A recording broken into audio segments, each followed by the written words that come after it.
already started recording the video, so. When I was born, the doctor grabbed me by the ankles and smacked me right behind. I started it like right as the fucking phone rang. You motherfucker.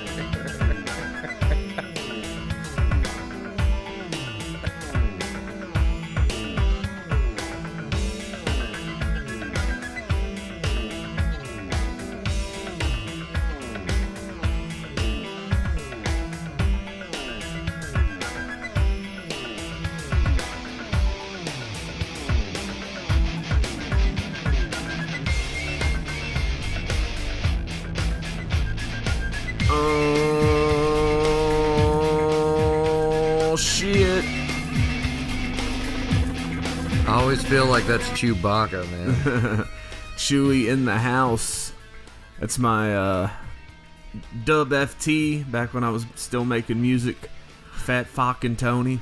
Yeah. Dub FT. What was this? That was the Opus Act 1. And featuring Chewbacca. Not really. Not Dude. the Chewbacca part. Yeah, but, man, George would get you. Yes, he will crush you, apparently. That was so fucking good. Oh, my God. George Lucas will crush you, Jurassic Park guy. Guys, George Lucas has a thug life. Yes, he does.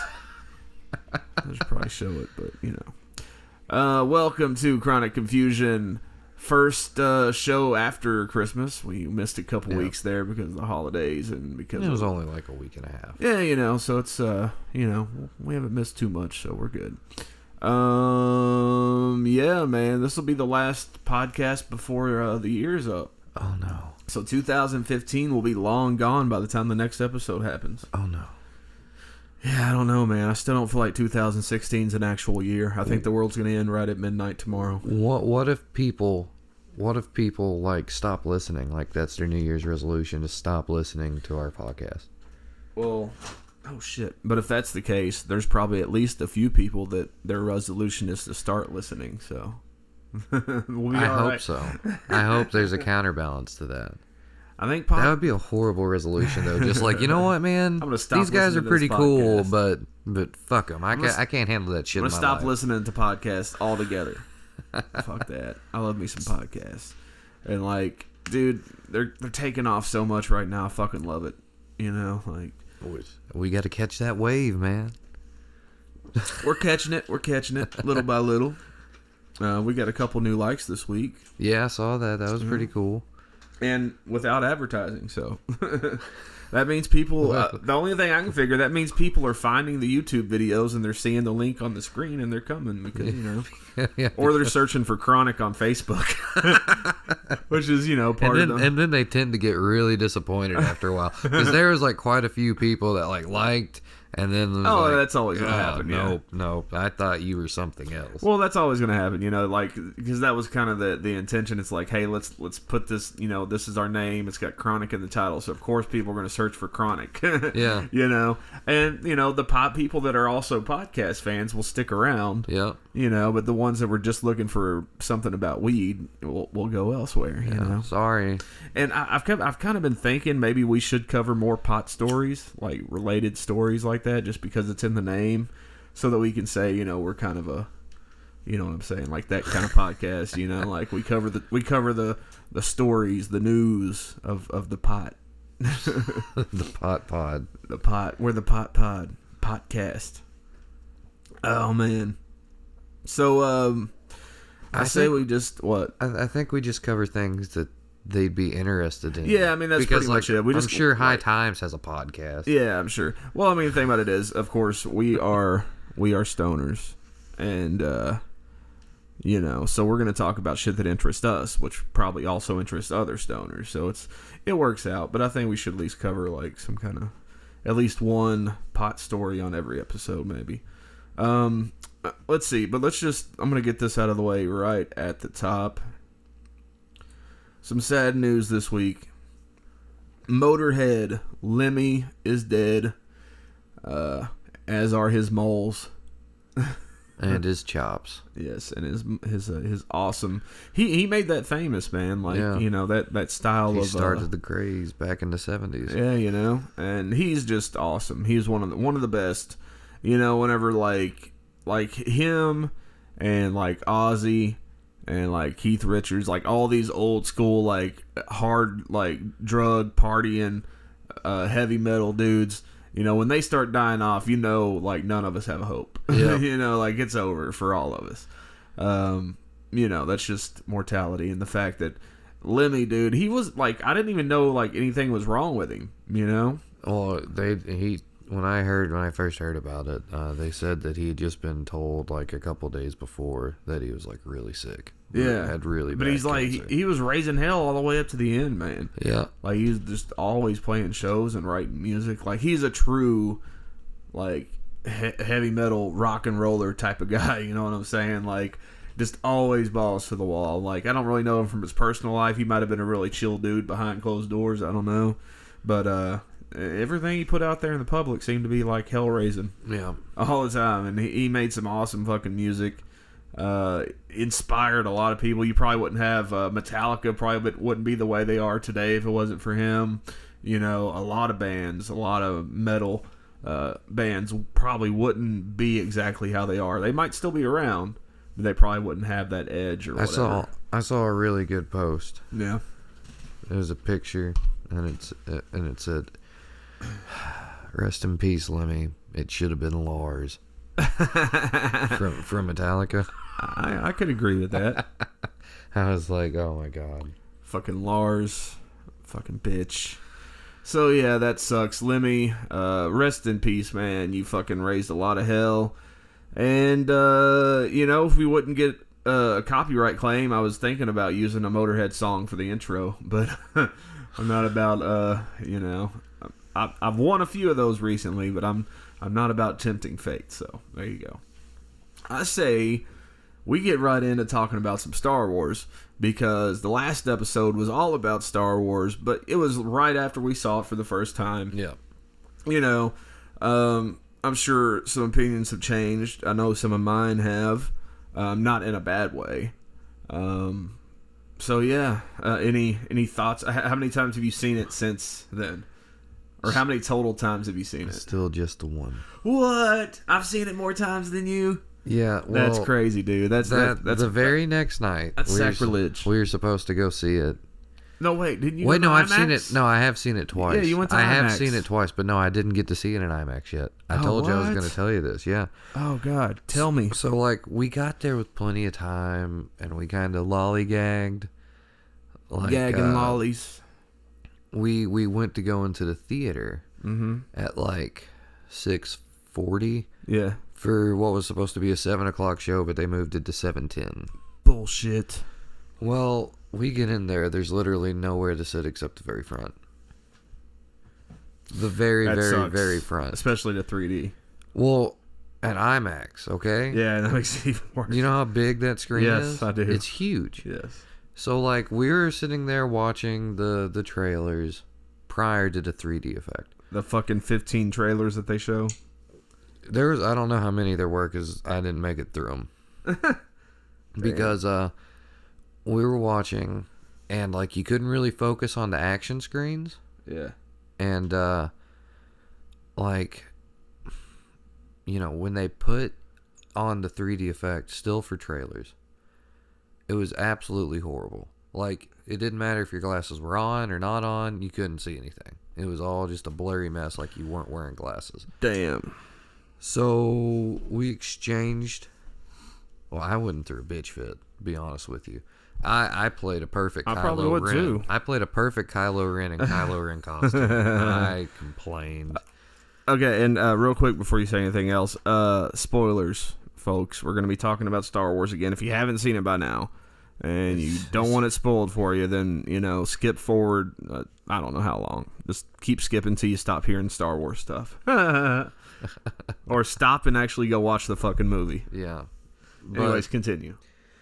But yeah, like, so, like, you know, like, I told him, I was like, you know, we can exchange our tickets. The only other show that night was at 2:30 a.m.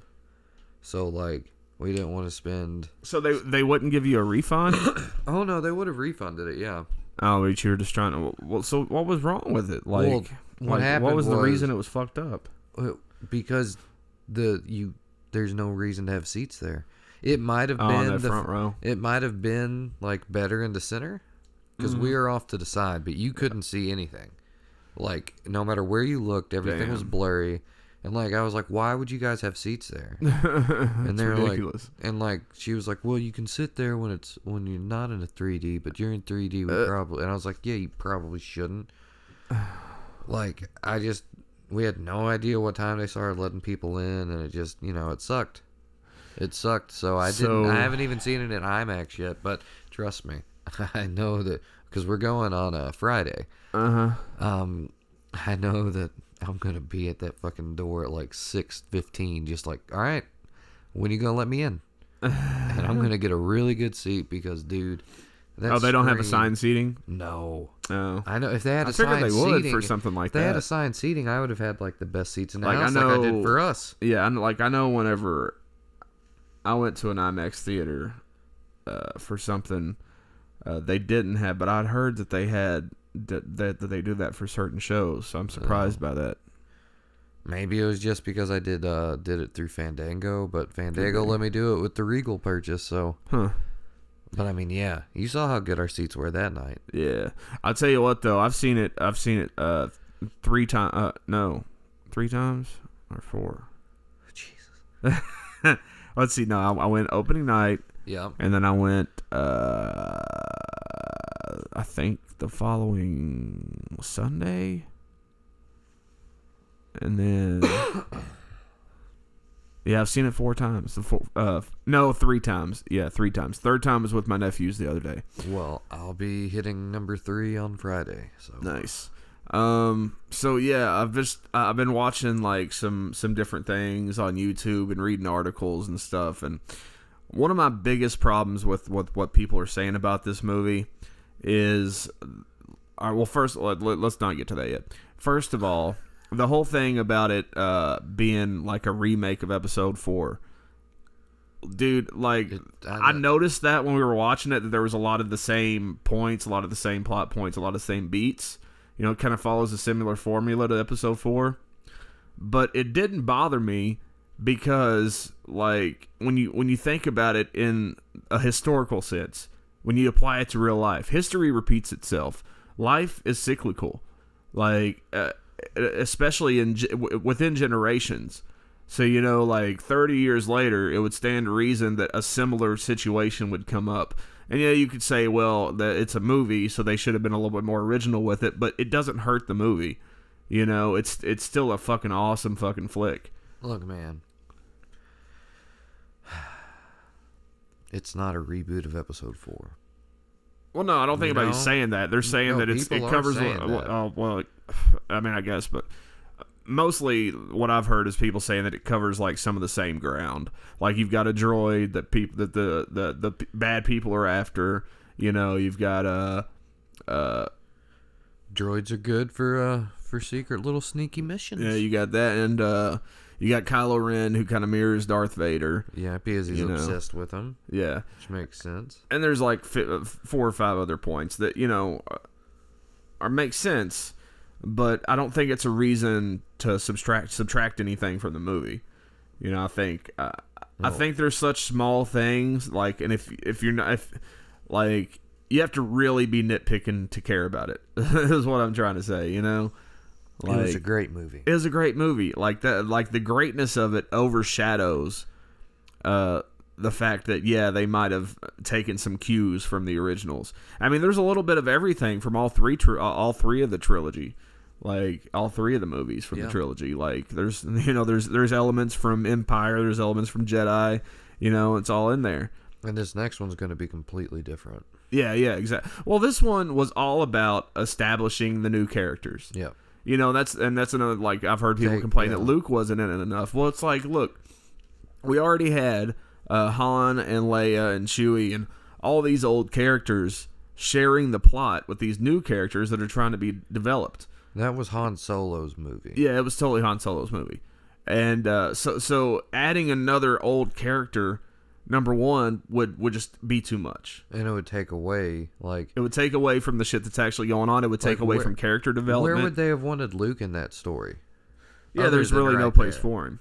Like, they set it up at the beginning. Like, no one knows where Luke is. I feel like, and this is something that the Star Wars movies haven't done that much, and I'm hearing that they're probably going to do it in the next one, but I feel like maybe a flashback, because we got a little bit of that when she touched the lightsaber, you know, but maybe a flashback kind of giving a little bit more info on what happened, you know, whenever, like, after Jedi, like, showing him go into the temple and, like, training the new Jedis or whatever. We might get it on this next one. Yeah, that's what I'm saying. Well, some news came out yesterday that Harrison Ford has actually been cast in Episode 8. Well, so see, like, didn't I bring up that thing with you? Yeah. So it's like, and one of the other characters that died in Episode 7 were also cast. The old guy at the beginning, whatever his name was. Oh, it was Liquor Santor. So it's most likely going to be a flashback scene. Yeah. So that's like, I was thinking, like, dude, I was thinking about all the past Star Wars movies, and they've never done flashbacks in Star Wars movies. Not that I remember. Yeah. It's like something they just don't do, which I'm fine with it. I'm not saying it's a bad thing, but, you know, so that, yeah, he's coming back, but, you know, I saw somebody be like, maybe he'll be a Force ghost. I'm like, really? Han Solo Force ghost? I mean, he might. Well, maybe he has the Force and just doesn't know I it. Wouldn't think. I wouldn't think that Han Solo would be a blue glowy, a Force ghost. I don't either. What I would think, what would make really, it's probably going to be a scene of them sending Kylo to Luke and, you know, to be trained, and or like a scene of them finding out that Kylo's turned bad or something, you know, and it'll be something like that. I think. Or finding out why Rey was left on that planet, maybe. I honestly think that you're going to see Harrison Ford probably in the next 2 movies. Just because... You think he's going to come back from the dead? No. No, I think that he's going to... Because Kylo Ren's story mirrors Luke Skywalker's story. Yeah, just on the opposite side. Yeah, Luke had to battle the dark. Kylo has to battle the light inside of himself. Yeah. And I think that Harrison Ford is going to, like... He's not going to be like Obi-Wan because he's not going to be there in the Force sense. Yeah. But Kylo's really shattered mentally. He's going to have, like Han's going to become its conscience. He's going to keep hearing him in his head and, like, seeing him everywhere, kind of like a Tyler Durden type of thing. Yeah. Yeah, that'd I be cool. think that would be pretty awesome, and I mean that's something that I think that that Ryan Johnson would do. Yeah, I could see that, man. Fucking, have you ever seen Looper? Yeah, that's what I'm saying, that movie's man. Fucking awesome, dude. Right? Looper's so good. And you know, this movie already had a really dark tone anyway. Yeah, like the First Order is way worse than the Empire. Oh yeah, so far. Okay, and the next thing, the one thing that really bothered me a whole bunch was people talking about the battle between Finn and Rey and against Kylo Ren at the end. Yeah. Okay, let's go over this because again, I've seen it 3 times, and these are some scenes that I really paid attention to because the first time I saw it, I thought it was awesome. But then people were like, "Oh, well, Finn is just a stormtrooper. How is he so good at fighting with a lightsaber?" And Rey, you know, she just figured out she has the Force, how she's so strong and knows how to use it and shit. So I went back and I watched it and I paid extra close attention. Now, people may disagree with me on this, and that's fine. I might disagree with you. I have no idea where you're going. Here's what I'm gonna say. If you pay attention in that scene, number one, Finn doesn't do that well with the lightsaber. He's defending himself. Right. No, and you know, not well. He lasts like what, maybe like a minute. Yeah, he doesn't last very long. He gets in one lucky shot. Because Kylo Ren's hurt from being shot by Chewie. You know, which has been shown multiple times in previous scenes to be a very powerful weapon. Yeah, Han Solo talks about how much he likes it because of how strong it is. Yeah, he never noticed how awesome it was. Mm-hmm. So he's hurt, and he gets in one lucky shot. He uses all defensive moves. Like, Kylo Ren has him on the ropes the whole time. Yeah. And if you want to say, well, how does he even know how to use a lightsaber? I mean, look, he's a stormtrooper. He's been a stormtrooper his whole life. He was trained from birth. Yeah. You know, it's the First Order. It's not the Empire anymore. They're not fucking doofy fucking guys that can't They're make not a shot. They're not people who They're signed actually up. well trained now. You know, in the Empire, they sucked. They couldn't hit the broadside of a barn. They couldn't fight and all this shit. They were just like, Yeah, these guys are dangerous. yeah, these First Order stormtroopers are the real deal. So he was probably trained in sword fighting or something. Didn't you get the answer though? Like, shouldn't people have gotten the answer when he has to fight the other stormtrooper with the riot gear? Exactly. I mean, they're trained in melee weapon combat. Exactly. So he knows enough to be able to use it. But again, he doesn't fare that well. And he ends up getting his back all sliced up. And then fucking... Okay, let's talk about Rey. She mentions earlier in the movie that she's heard the stories of Luke and all this shit. And it's possible that she was one of the people he was training. Whether or not she's his daughter, I'm starting to not believe that. I think it probably will be because Star Wars is all about the Skywalkers. That's why it's about Kylo. Yeah, that's a good point too. But I'm starting to think Rey will just be like Anakin was, just a random kid that just happens to be very strong in the Force, or maybe a part of some lineage. You know, maybe part of Obi-Wan's lineage or something, or Like Qui-Gon's great niece or something. Yeah, something like that. But I don't think she's going to be Luke's daughter. I think that Han and Leia would have known about Luke's daughter and would have said something about it at some point. Yeah. Or unless he wiped everybody's memory of her, Well, here's an interesting just to protect her, maybe. But here's an interesting theory. Because Kylo struggles with the light, there's a chance that he didn't that Rey. There's a chance that Rey is his sister. Yeah. And that he didn't. I feel kill like her. they would have mentioned it though. Well, but that's the thing. I feel like in the movie they'd have been like, "Yeah, we had this daughter too." What's she doing? Do you remember? You remember the scene in Maz's castle when Rey and Finn have both walked off, and Maz looks at Han Solo and says, "So who's the girl?" Yeah. And he just cuts away. He doesn't answer. She knows everything about the Falcon. Yeah. Without even she's really good at ships. That's the theory is that when Kylo betrayed Luke and helped kill all the people that were training there, he didn't kill Rey. Yeah. And he lied about killing Rey to Snoke. And he Oh, is this your speculation? yeah. Okay. And so he actually dropped her off there. So she's so young that she doesn't really remember going back. I think to her those memory days. is wiped. I think that's definitely possible. Kylo might have done it. Yeah. So he can walk around in people's memories. yeah. But again, why wouldn't he acknowledge that when he was messing with her mind? Why wouldn't he understand why she was so strong in the Force? He obviously he wasn't just playing dumb. He obviously doesn't understand he why she's. underestimated her because she hadn't been taught. I think that's. I just what don't it feel is. like he put. I don't feel like he put enough recognition into it for him to really know who she is. He might But know of her. Here's this scene. Though. He might know of her. Well, but there's this scene, Yeah. right? When he gets all pissed off. Well, that's what I'm saying. That's why I'm saying he knows of her, because he might remember that there was a girl that he didn't get to, whenever he was when they destroyed the temple. Yeah, but and he was like, "That's that girl that we didn't fucking kill." But why would he? Maybe Luke got her away before he had the chance. That's possible too. But this theory works. This theory works because it would be the opposite.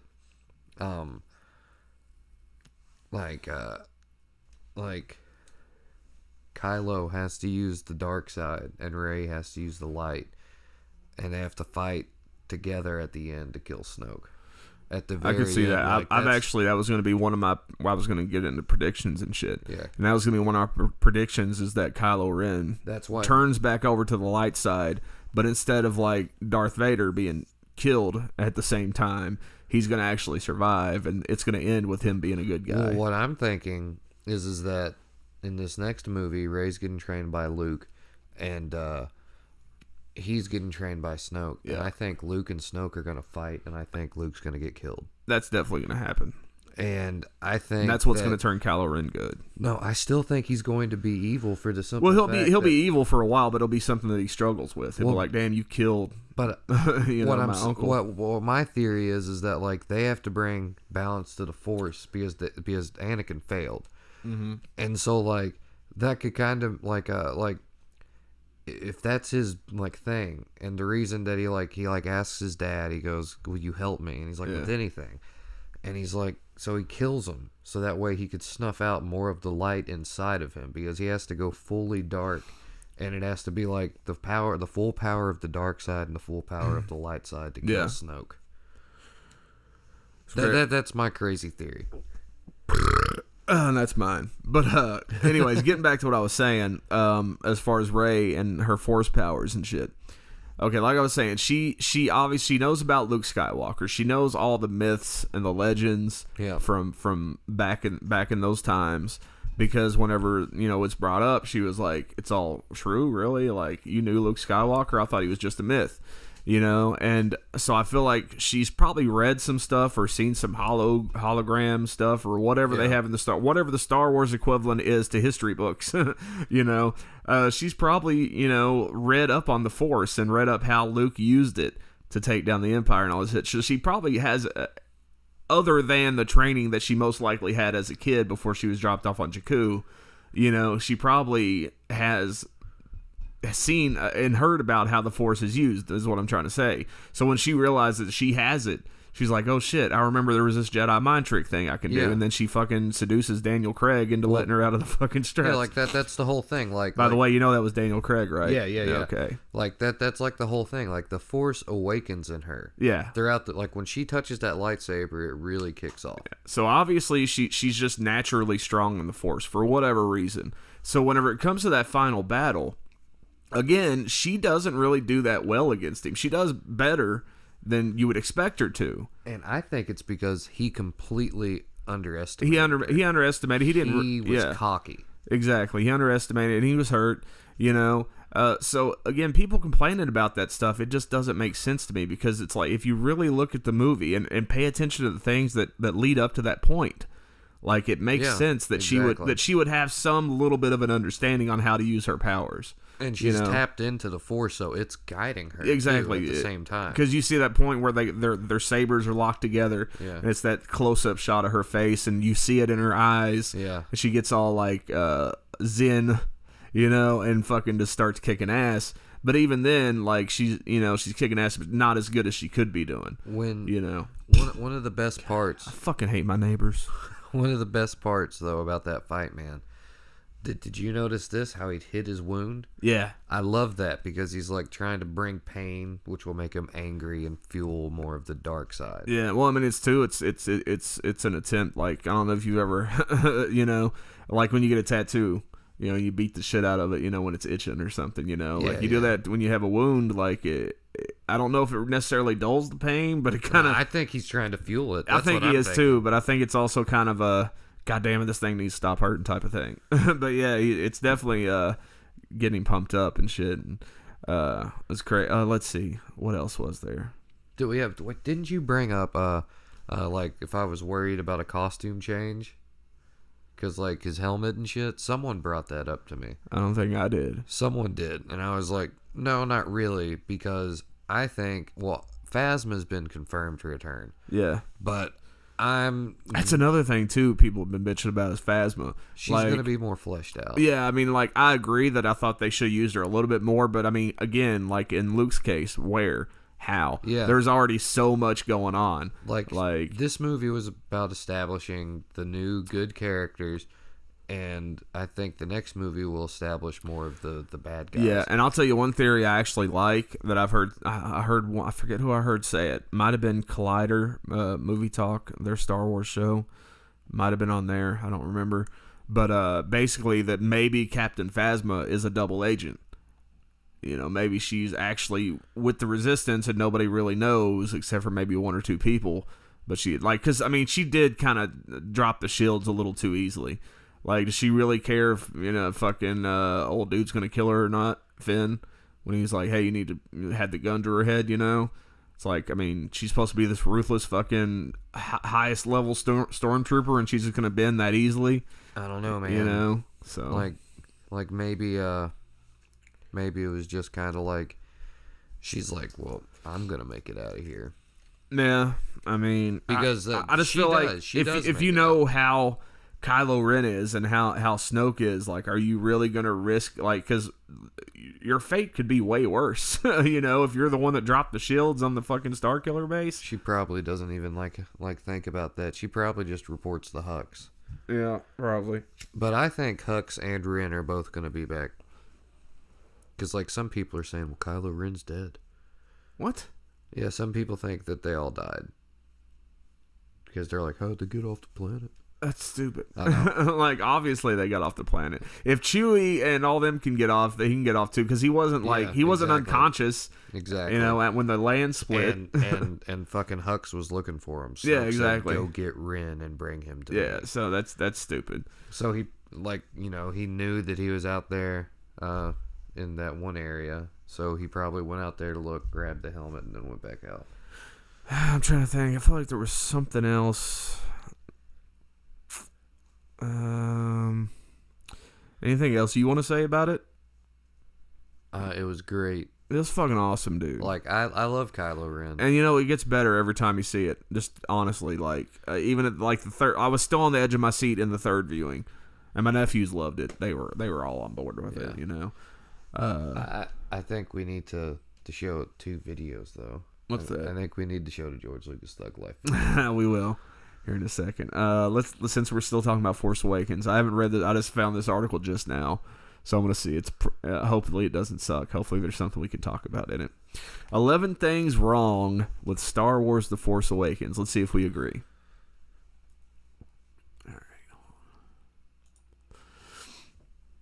All right. Fuck all that talking shit. Number 1, the New Republic's destruction is glossed over in seconds.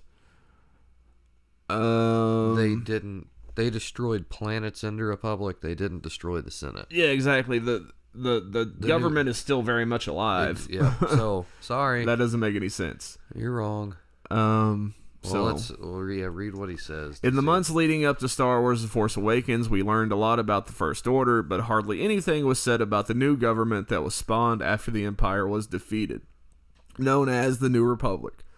As it turns out, Star Wars: The Force Awakens didn't shed too much more light on this government since it was destroyed in one fell swoop by the massive Starkiller base.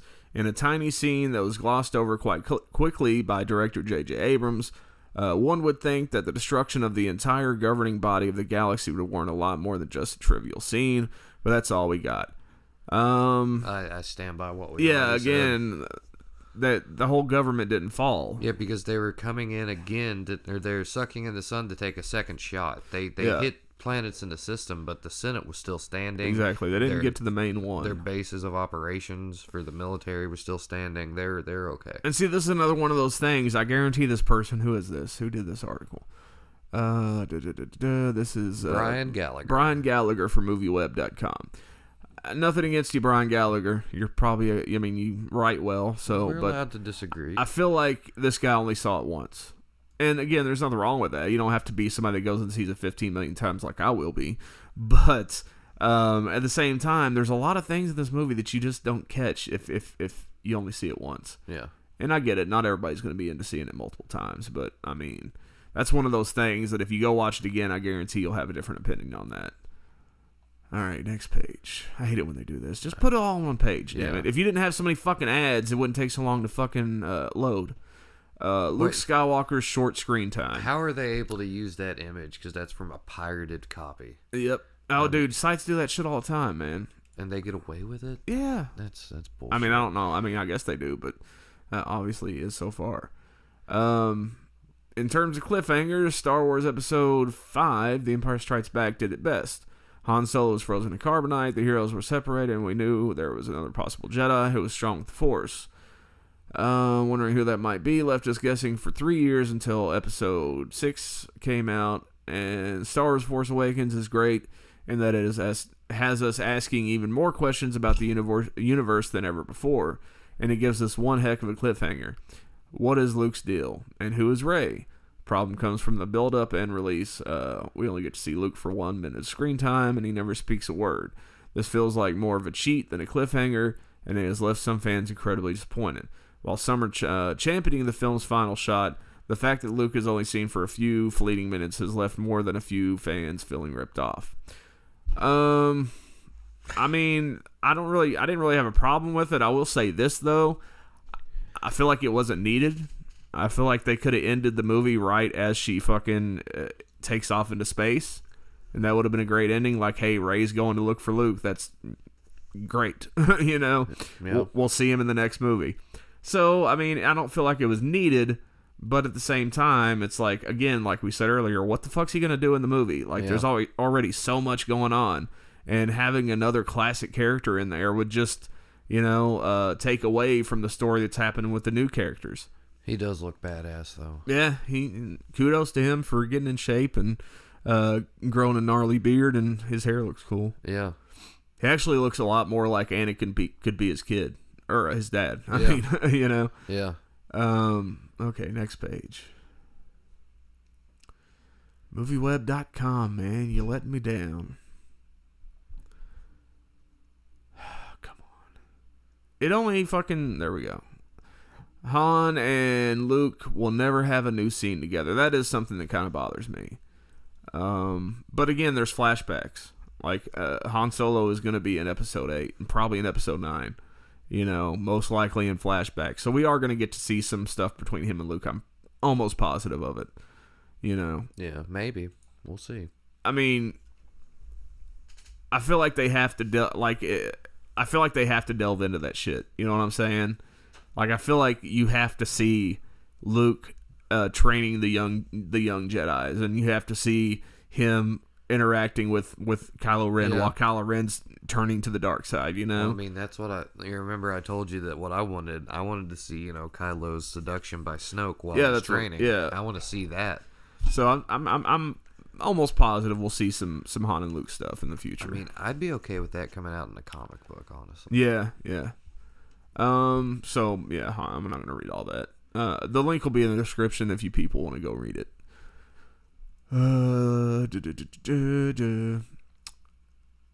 Too much setup for Episode 8, really? Isn't that what it's supposed to be? I mean, we're not supposed to know it's getting a sequel. Isn't that how a trilogy's supposed to go? You know, each movie sets up the next one, kind of. This is supposed to be just like Star Wars. Episode 8 is going to have a lot of explaining to do, and we're sure some of that will spill over into Episode 9.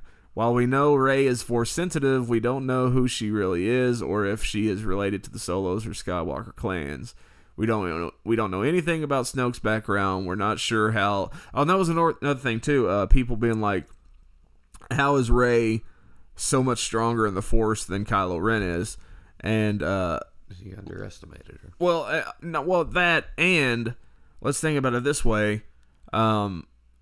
If you look at it from a lineage biological standpoint, Kylo Ren's parents are Han Solo, who is not Force sensitive, as far as we know, has no Jedi abilities, and Leia, who is Force sensitive but not as strong as Luke. You know what I'm saying? Yeah. So he's only really got half Force coming into him from his parents. You know, it's kind of like he's like a 16th Cherokee Indian. But that could be like Saiyans, man. You know, like when a Saiyan breeds with a human, that kid's stronger because it's. So I mean, that this is just one piece of speculation. I mean, it could be that it doesn't matter, but I'm saying maybe Rey's parents were both fucking Jedis, you know, or something like that. But anyways, we don't know anything about Snoke's background. We're not sure how Lor San Tekka got the missing piece of the Jedi map. Though he appears to be from Alderaan, since her refers to General Leia as royalty. That doesn't mean he's from Alderaan. I mean, he might be. He just knows who she is. He probably fought with the rebellion, you know? I mean, it's implied that he's an old friend of the rebellion. Yeah. We don't know anything about Finn's heritage. We kind of do. He was taken at birth to be a fucking stormtrooper. You know, that's how the First Order works. They fucking steal kids away at birth and raise them to be fucking fighters. And that's pretty much his story. I don't think we're going to find out much more than that. And just how did Maz Kanata get that lightsaber? She's a pirate. Yeah, well, I thought about that. I thought maybe she's probably just like a collector, like the collector from Guardians of the Galaxy or something like that. And she seems to be maybe not one that can use the Force, but definitely can tune into it. Like she has some kind of abilities, like she can read people and shit like that. Yeah. And she seems like somebody that Han and probably the Rebellion and in general trusted to hold on to shit like that. And Luke was probably like, if he had it at the time, because that was the one he lost when his hand got cut off. So I don't know if he had it at the time to give it to her, but she got it somehow. And she knows about the history of it. So it stands to reason that somebody gave it to her, that she didn't just find it, but I don't think it's that important. I mean, it is to the story, but as far as like this is the thing. Like I think a lot of these like smaller questions, like especially about some of the stuff that happened in the past to like new characters, like how Maz got the lightsaber and all this shit. I'm pretty sure a lot of these questions are going to be answered in like books and comic books that are going to come out over the next like year and a half. I would hope that stuff that's brought up in the movies though would be covered in the movies. I mean, the comics are definitely canon, but that's not everybody reads the comics. Like the new little novella, The Perfect Weapon, which is about that chick from the castle that rats out, that the resistance is there to the First Order. She was hired to do a special mission by someone that she never saw, who sent like a self-destructing droid to hire her to go to Endor to pick up this package from an old dilapidated, rundown mental house for burnt out stormtroopers. So they assumed that that's how Kylo got Vader's helmet. Like, it's never said that that's who it is or what she got. It's kind of Pulp Fiction-y with you don't know what's in the box. Yeah, kind of. Yeah, I got you. But yeah, so like I think that they're addressing a lot of these little things in other medium because that was a big part of this, the journey to the Force Awakens, and I don't think that's going to end because you still have the C-3PO comic that's going to come out, all kinds of stuff that's going to come out that's still part of the journey to the Force Awakens. Man, I'm still loving the Star Wars comics, and I actually got to thinking about whenever we did our Star Wars spoiler cast months before it came out. Yeah. We talked about the Han Solo having a wife and shit in that one comic, and it's funny that we talked about him having a kid somewhere, and then Kylo Ren ends up being his kid. That's pretty funny. But it was with Leia, though. Yeah, and the chick in the spoiler, the chick in the comic ended up not being his wife. Yeah. So, anyways, number 5, Han Solo lost the Millennium Falcon. Really? Yeah, it happens a lot. And he had people to pay off and shit, I mean, he probably fucking sold it to somebody or something, or whatever. Somebody probably took it as a like a foreclosure, like a forfeiture type of thing, like he probably had a loan on it or something, and somebody fucking took it, or a lien, or whatever you call it. When we first meet back up with Han Solo and Chewbacca, they are no longer in possession of their prized home, the Millennium Falcon. And it's been quite a few years since they've seen the old Corellian YT-1300 light freighter. Okay, we'll chalk this up to old age. They're slipping. But the ship could be... Oh, that's another thing, too. After seeing it on a better screen, because let me tell you, like, there had to be something wrong with either Regal's projector or the screen. Because I've seen it at Regal and at Cinemark up here. So I saw it at Cinemark here twice, and both times, like, it was bright, and I could see shit. And Chewie definitely has gray hair, so. Well, as I was talking about on the last podcast, how it did look like he had aged, Well, I mean, he's still not old. No, he's still not for a Wookiee, but he definitely has some gray hair, Let's see. And they just happened to look out the window and find it. No, he had a tracker on it. He'd been scanning for. He says something about our scanners picking it up. He said if our scanners can get it, the First Order can too, or something like that. Yeah, so it was probably pinging. Yeah, he was distance. Yeah, he was searching for it for years, and it just happened to come across it. It hadn't been ran in years because Ray says it's a piece of trash. Exactly, they'd been sitting at that fucking pawn shop or whatever the fuck it was. Probably the whole time she had been on the planet. Exactly. Well, she was obviously familiar with it Because when they were, that one's a piece of garbage, Yeah, like, and then they exactly, show yeah. it. It's like, so obviously, and she knew where the gun position was and all that shit. So she's had to have been inside of it.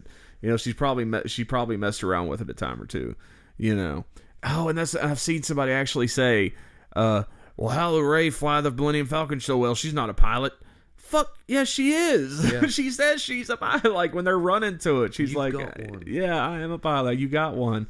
God, like, people just don't pay attention anymore. It's like, and people base their opinion of this movie on these bad fucking observations. like, do you realize? Just go watch it again. Like, as you're complaining about shit that doesn't make sense. Yeah.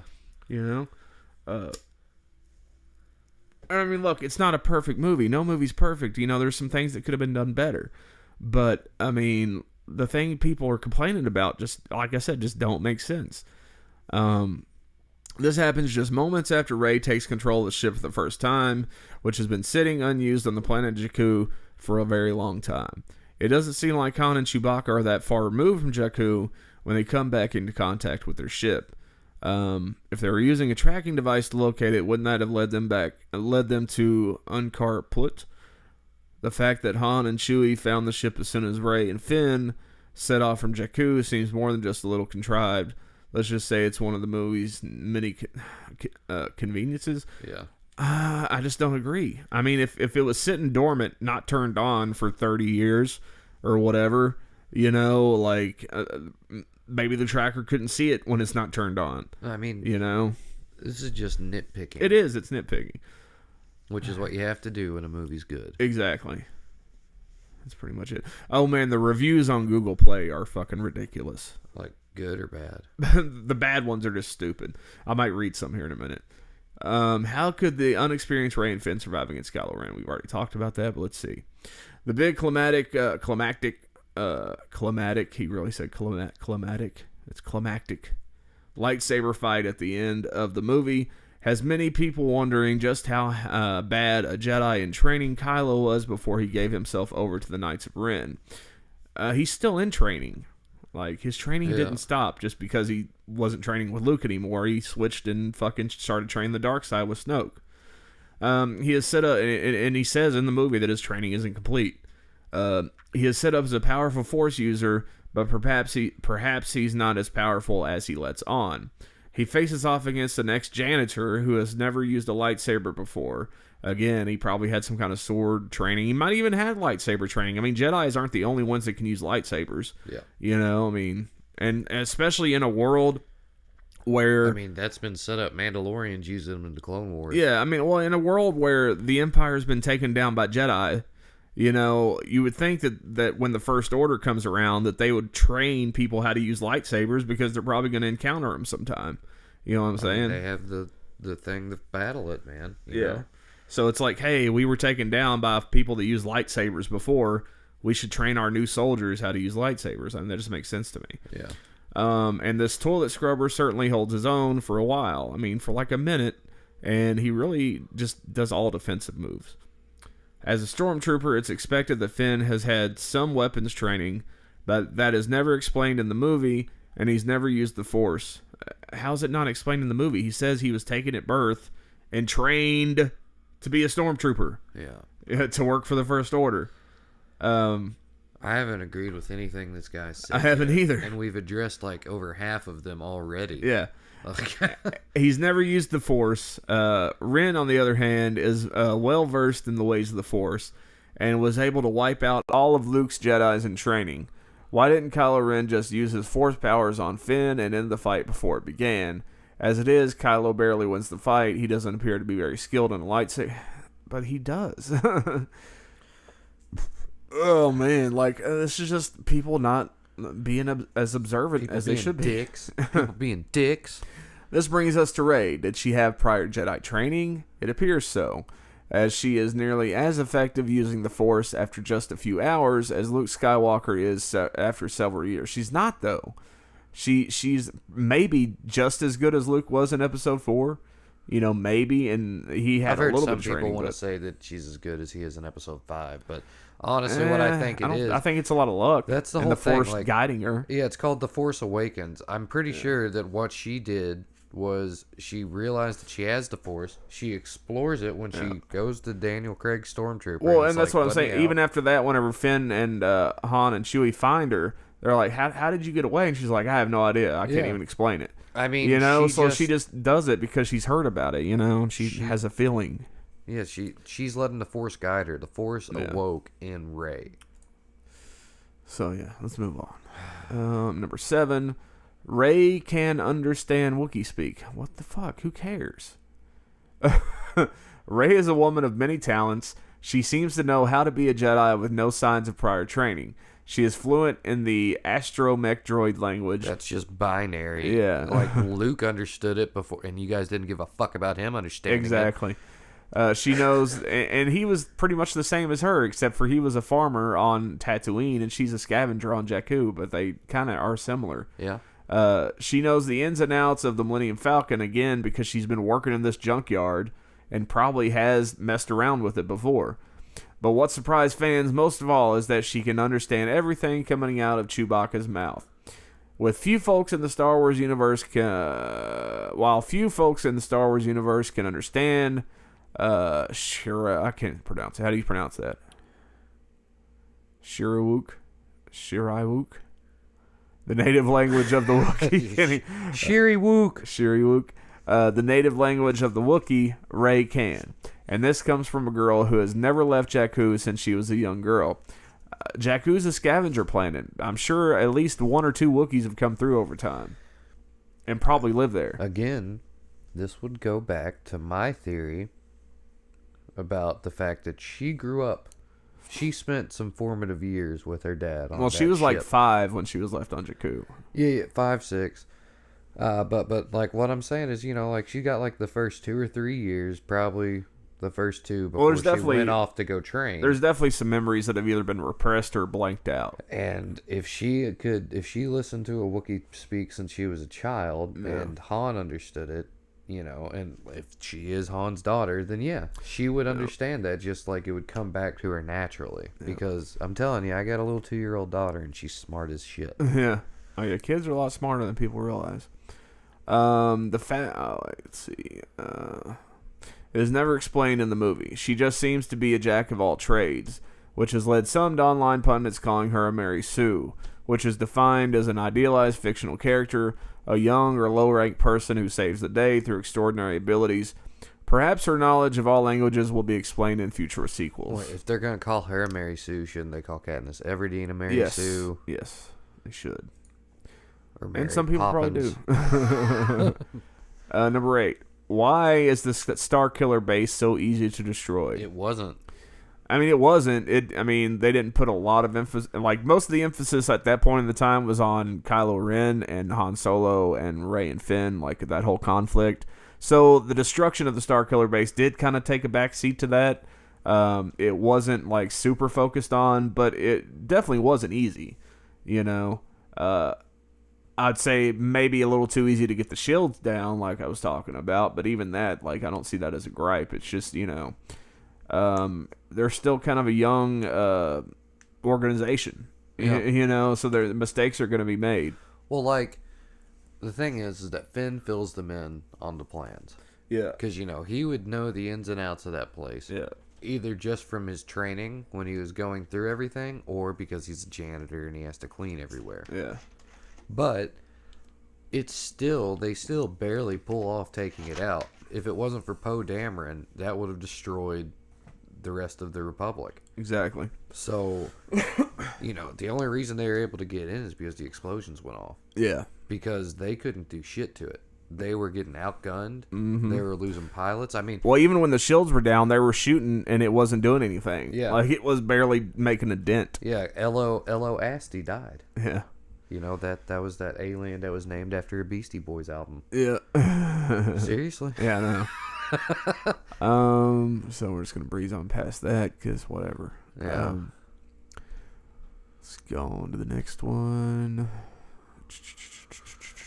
Come on, you fucker. Number 9. Are all of the stormtroopers human now? What? They've always all been human. They always been human.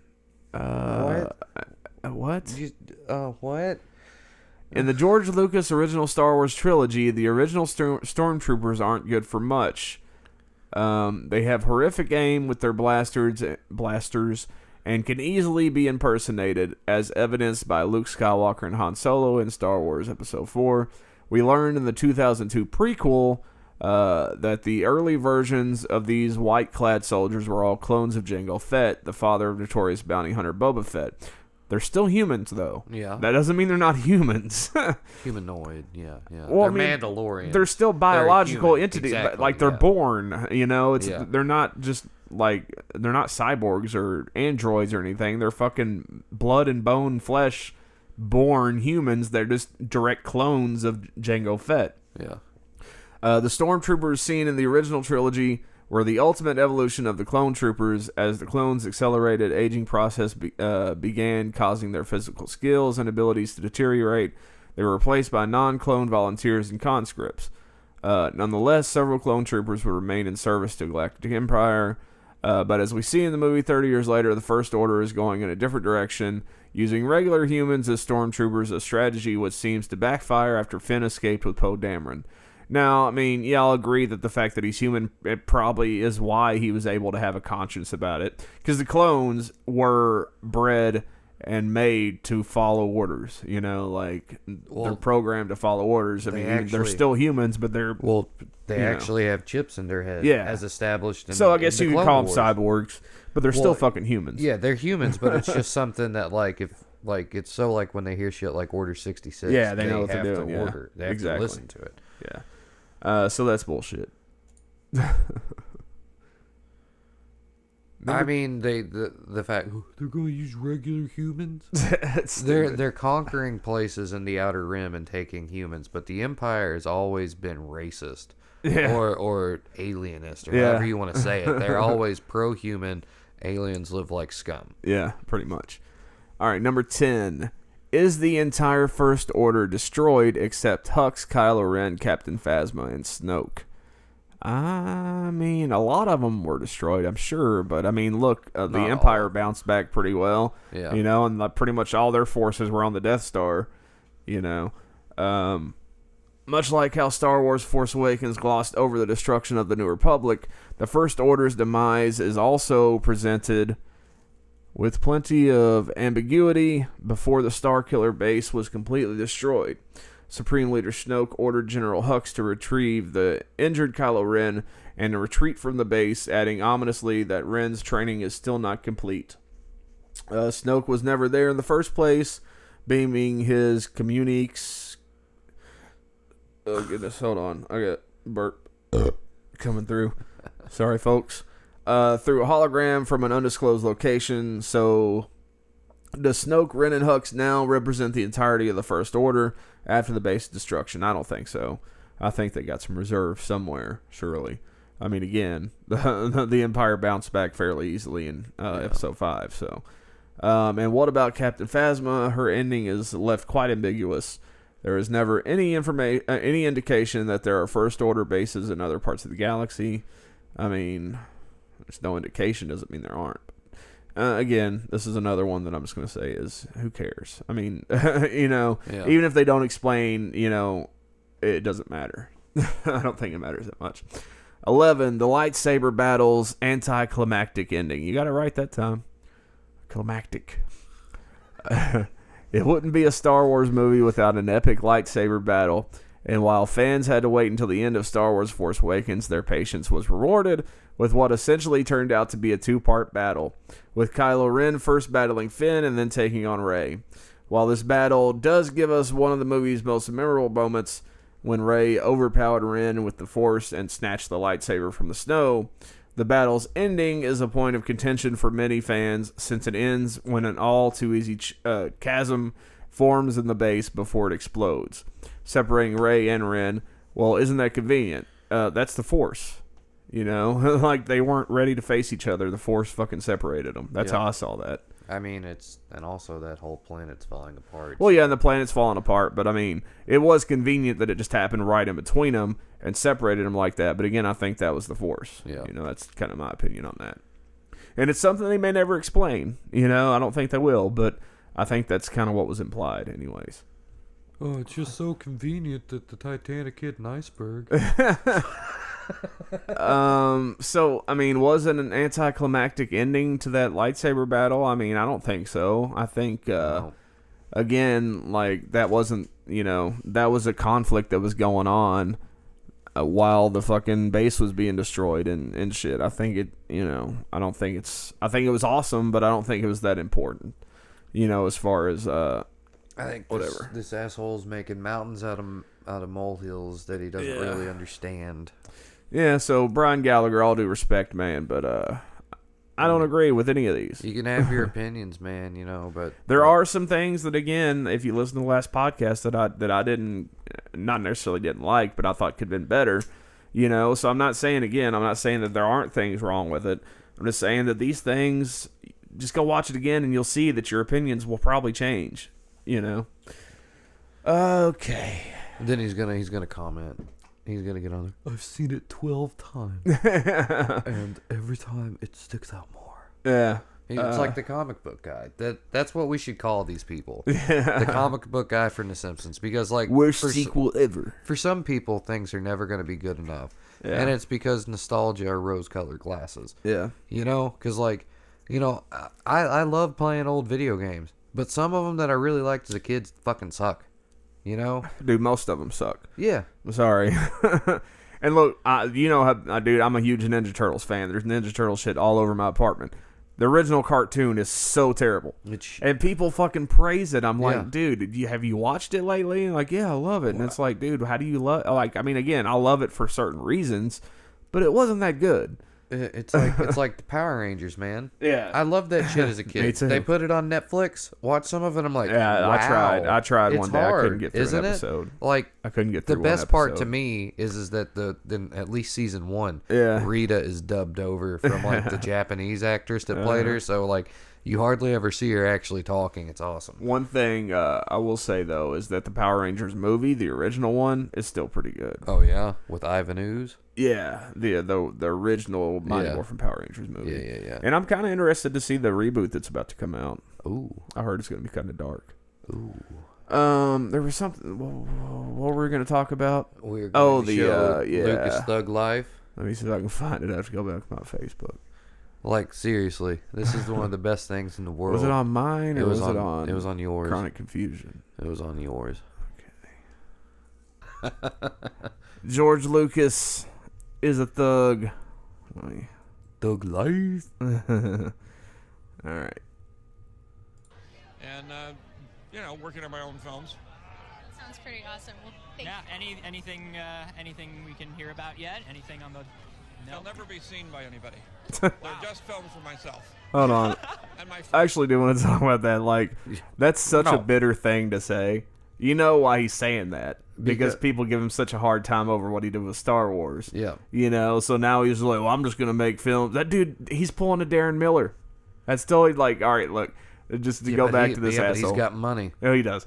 But, all right, look, back in 2000, I think it was 2012, Darren Miller did a Kickstarter campaign for this ridiculous project that anybody in the right mind knew was not going to happen. He was asking like $35,000 to do a solo album, a CKY album, a documentary, and all this shit all in one package from a fan base of like, at the time, 30 people. Well, no, at the time, I would say probably people that still kept up with him. I'd say probably around 1,000 people. That people that actually gave a shit about CKY. Not well, people that would invest in such a thing like that. Yeah. And it didn't end up happening. So like, the Kickstarter failed. And the first thing he does is he goes off on one of his childish rants. He pulls a fucking Kylo Ren in verbal form. Yeah. And then he's like, well, sucks to be you all because an anonymous backer sent me $50,000 and now him and I are going to be the only ones to hear this solo album. Which was a total fucking lie. Nobody gave him $50,000 to make a fucking solo album that only they could fucking hear. You know? And he's like, so I'm going to make it and nobody else is ever going to get to hear it because y'all wouldn't contribute. Part of the deal was like once every 5 years he had to come and play the full album live. Yeah. So, yeah, that's basically what he's doing. He's like, I'm just going to make movies for me and my friends and nobody else gets to see them because nobody appreciates what I do because what I do kind of sucks now. Oh, he's a thug, man. He don't care. All right, let's keep going. Nice. I like that. And all while he's just thinking, dude, you're a douche. Yeah. Thank you so much for stopping by. Wait, you're not going to be my movie, are you? Jurassic is number one. Remember that. To crush you like a bug. George Lucas! I'll crush you like a bug. You got to play that again. Like, Just you're not going to beat my movie, are you? Jurassic World. Number one. To crush you like a bug. Like, he just, like, turned his head kind of Well, like... I mean, come on, dude. Jurassic World producer guy, do you really think that Star Wars, the most anticipated movie of the past really longer 10 than that, but years, yeah. well, since Disney bought them and said that they were actually going to put out these movies, because even when George Lucas had it, it was kind of like, I might do it, I might not, Yeah. you know. But then Disney gets in, they're like, yes, we're fucking doing it. So from that point, was 2011, I think. Yeah. When they bought them. Yeah. So from that point, it's been one of the most anticipated movies since then, you know, and really since Jedi. I mean, let's be honest, people have been wanting, and the prequels, again, I know you like them, but most people don't even consider those actual Star Wars movies, you know. So it's like, no, Jurassic World was a good movie, but it's not going to beat Star Wars. I'm sorry, dude. I mean, you've got Chris Pratt. Yeah. We have lightsabers. Yeah. I and like Harrison Chris Ford, Pratt, but all those people. lightsabers are better. Yeah, but yeah, that was funny. And I posted that to my Facebook and didn't even know it.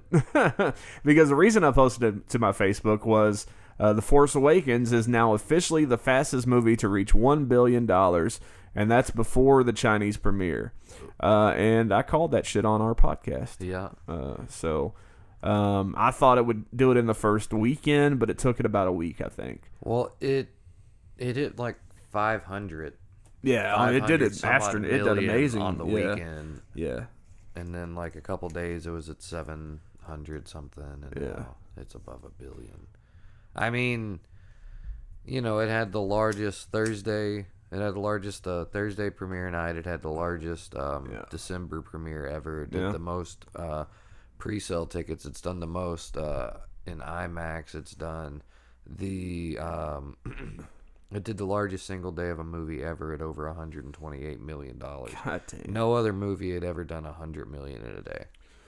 I think what's great about Star Wars: The Force Awakens is that you can tell it's made by a Star Wars fan. You know, like JJ put so much love into that movie, man. It's so good. Like, because he could have really dropped the ball on it, man. Like, anybody else might have dropped the ball on it. You mean like Star Trek? Yeah. Which, I mean, that first Star Trek movie I didn't hate, and I'm not even a Star Trek fan, so I it's thought like, both of them were good, but everyone's like, all of my friends I have could do been without the super second one. pissed. They're like, Yeah. have you seen the Star Trek trailer? It's so stupid. Oh, Fuck yeah, JJ." the new Star Trek trailer is just horrid. Like what, Beastie Boys, really? Sabotage? You know, I mean, it's directed. Is that the chick from The Antwoord in it? I think so. Maybe it looks like her. It does. Doesn't it? But I mean, it just like I don't like Star Trek. You know, it's being directed by the guy that does the Fast and the Furious movies, or he did one or two of them, I think. And so it's like, yeah, I don't know. It might end up being good, who knows? But the trailer just kind of made it look like not Star Trek at all. And again, I'm not a Star Trek fan. In fact, I find it quite boring. But I think that's why I liked the new, the first, and I kind of liked the second one. It wasn't as good, but yeah, I don't know. I've heard a lot of people who are Star Trek fans like hate those movies, but a lot of people that aren't actually like them, so that might have something to do with it. Yeah. Did you want to do the the Darth Windu?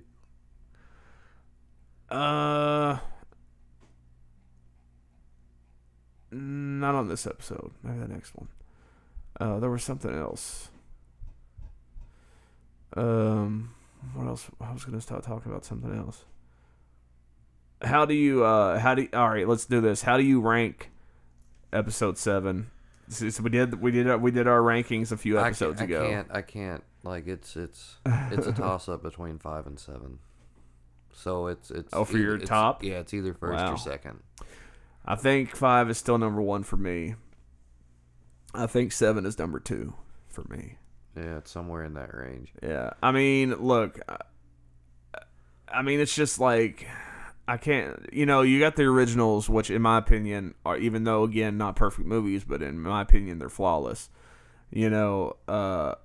Just awesome movies, but they're dated. Yeah. And some things definitely could have been better. And I think that episode 7 has the right balance of CG and practical effects to make it like better, than most of the original trilogy. It was very cool. Story-wise, I mean, the story's really good. But I feel like the original trilogy was a lot more unique, I would say. Well, yeah, it but still established the whole thing, Yeah, but I mean, still in terms of like how the movie looks and how it's paced and how it's written, how it's acted, I think it definitely stands up close to number 1. I mean, it's not a distant second, that's for sure, in my opinion. But everyone who's read the script for episode 8 says it's great.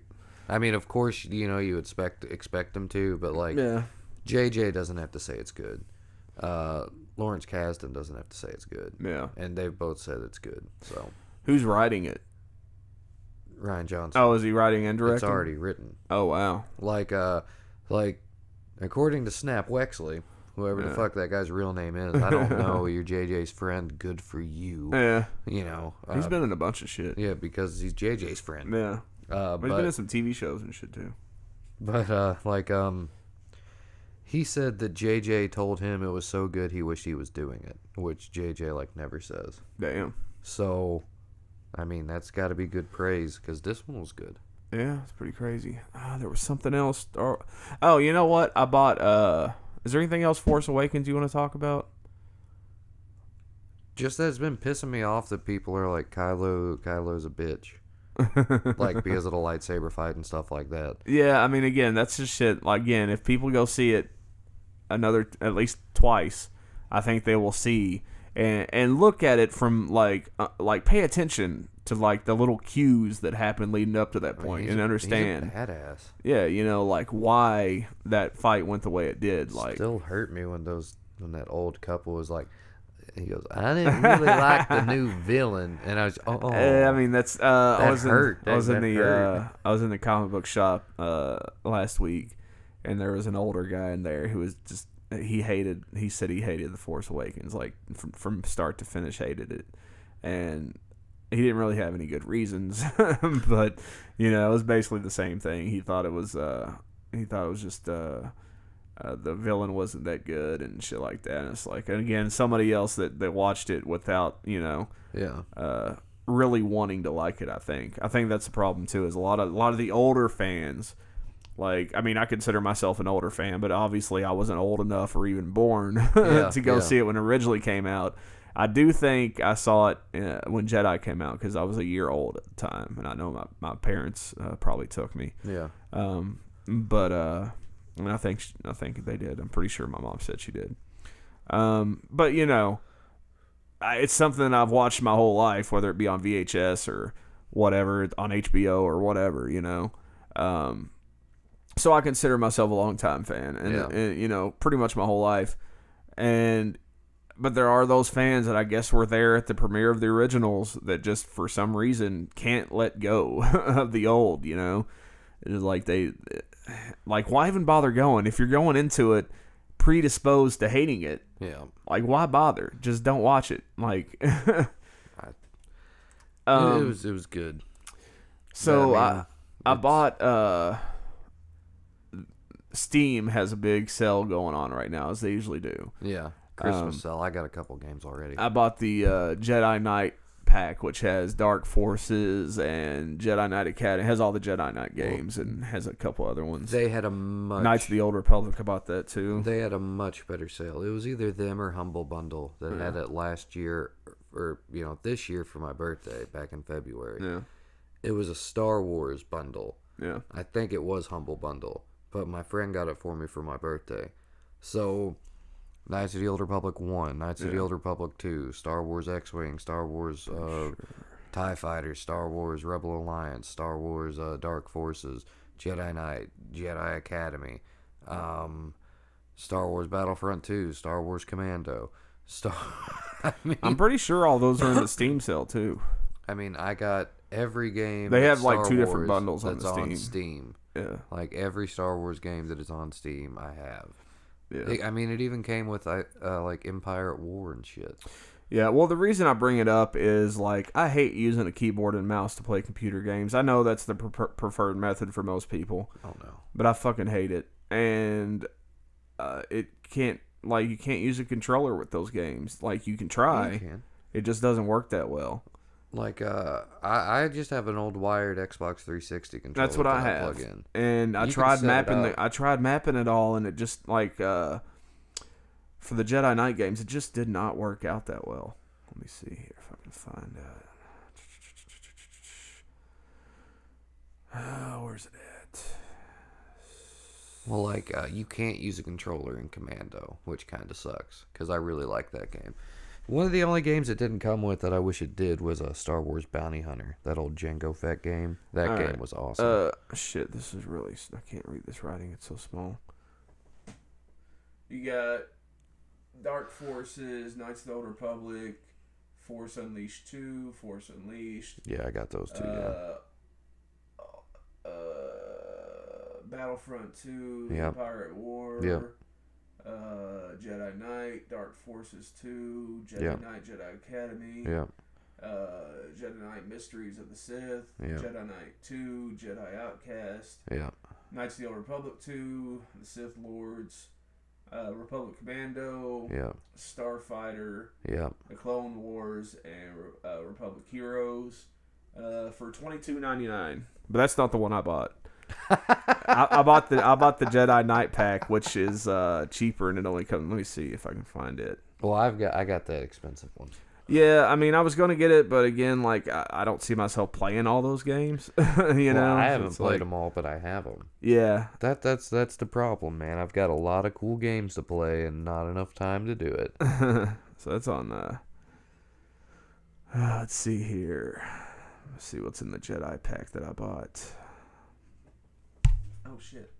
Dark Forces, Jedi Knight, Dark Forces 2, Jedi Knight, Jedi Academy, Jedi Knight, Mystery of the Sith, Jedi Knight, Jedi Outcast. So basically all the Jedi Knight games and Dark Yeah. Forces. And then I bought Knights of the Old Republic separate.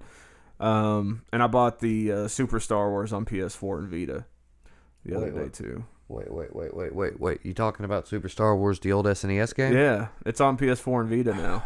That game is so And fucking PS3. hard. That game is so fucking hard. All PlayStation platforms, pretty much. Yeah, it's hard as fuck. I can't get past the first level. Dude, I got past the Sarlacc pit monster. But like when I got over to the Sandcrawler, I got to a certain point I couldn't get past. Like I just kept dying. And it's like, Yeah, I can't fucking do it. Man, there was something else Star Wars related that I had to talk about. Man, I've been slacking lately, man. Fucking a lot lately. So I guess we can move on from Star Wars. I'm just gonna say real quick, fuck my neighbors. wait, do you ever really move on from Star Wars? No, not at all. Just for the sake of this podcast, because that Rogue One picture I posted was pretty cool. Yeah, huh? it's pretty fucking awesome. Yeah. I can't wait to see that, man. We got a year. Yeah. And then after that, only 5 months until episode 8. That's fucking crazy. Shit, man. It was only like 2.5, close to 3 months from Batman v Superman. Looking forward to that. You know, I heard something about that, a theory about that people are starting to come up with. I think I did too. Where they think that it's not Doomsday, but Dark it's Side. Bizarro. Oh, well, I heard Darkseid or Brainiac. I've heard Bizarro because in the comic book he was made using genetic splices from Zod or something. Yeah, but I mean, we get Doomsday in the trailer, so... Yeah, but that's what they're saying, that Doomsday is Bizarro. That it's not Doomsday. Oh, really? Yeah, that's what they're saying. I don't know. Looks too much like Doomsday to me. I know. That's what but like, this is like a new theory. Because I feel like if you're going to do Bizarro, you're going to do him right. You're going to have him in the Superman clothes the way he's supposed to look. And he's not going to be like this big Doomsday-looking creature. I want you know? Solomon Grundy. Yeah, I would love to see that in a movie. Solomon Grundy, born on a Monday. But I think, I really honestly think the Justice League movie is going to have, like, a lot of villains in it. And I think he's probably going to be one of them.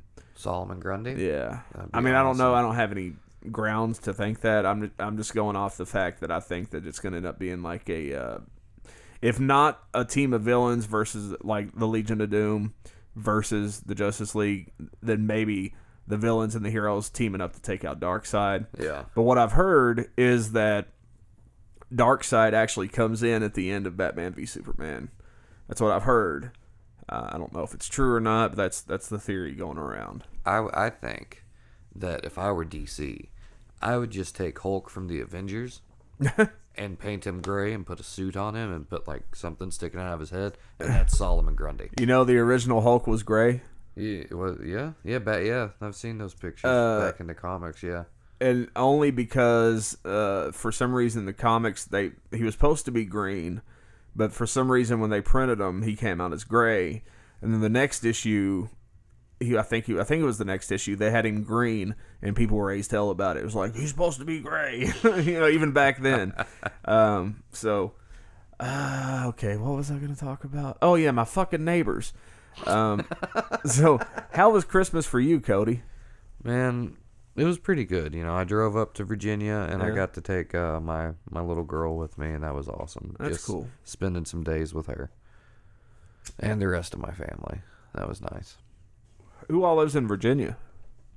My mom, her two parents, my great grandmother, So basically your whole family. basically everyone but my uncle Yeah. moved up to Virginia probably about like 8 years ago. So Are they originally from here though? they were originally from Virginia, but they moved down here when my mom was a kid, and they were here forever, and then they moved back as some of, like, I had both sets of great grandparents all the way up until my freshman year, and then they kind of started to drop off, and they moved up there to help take care of them. Right on. Okay. Yeah.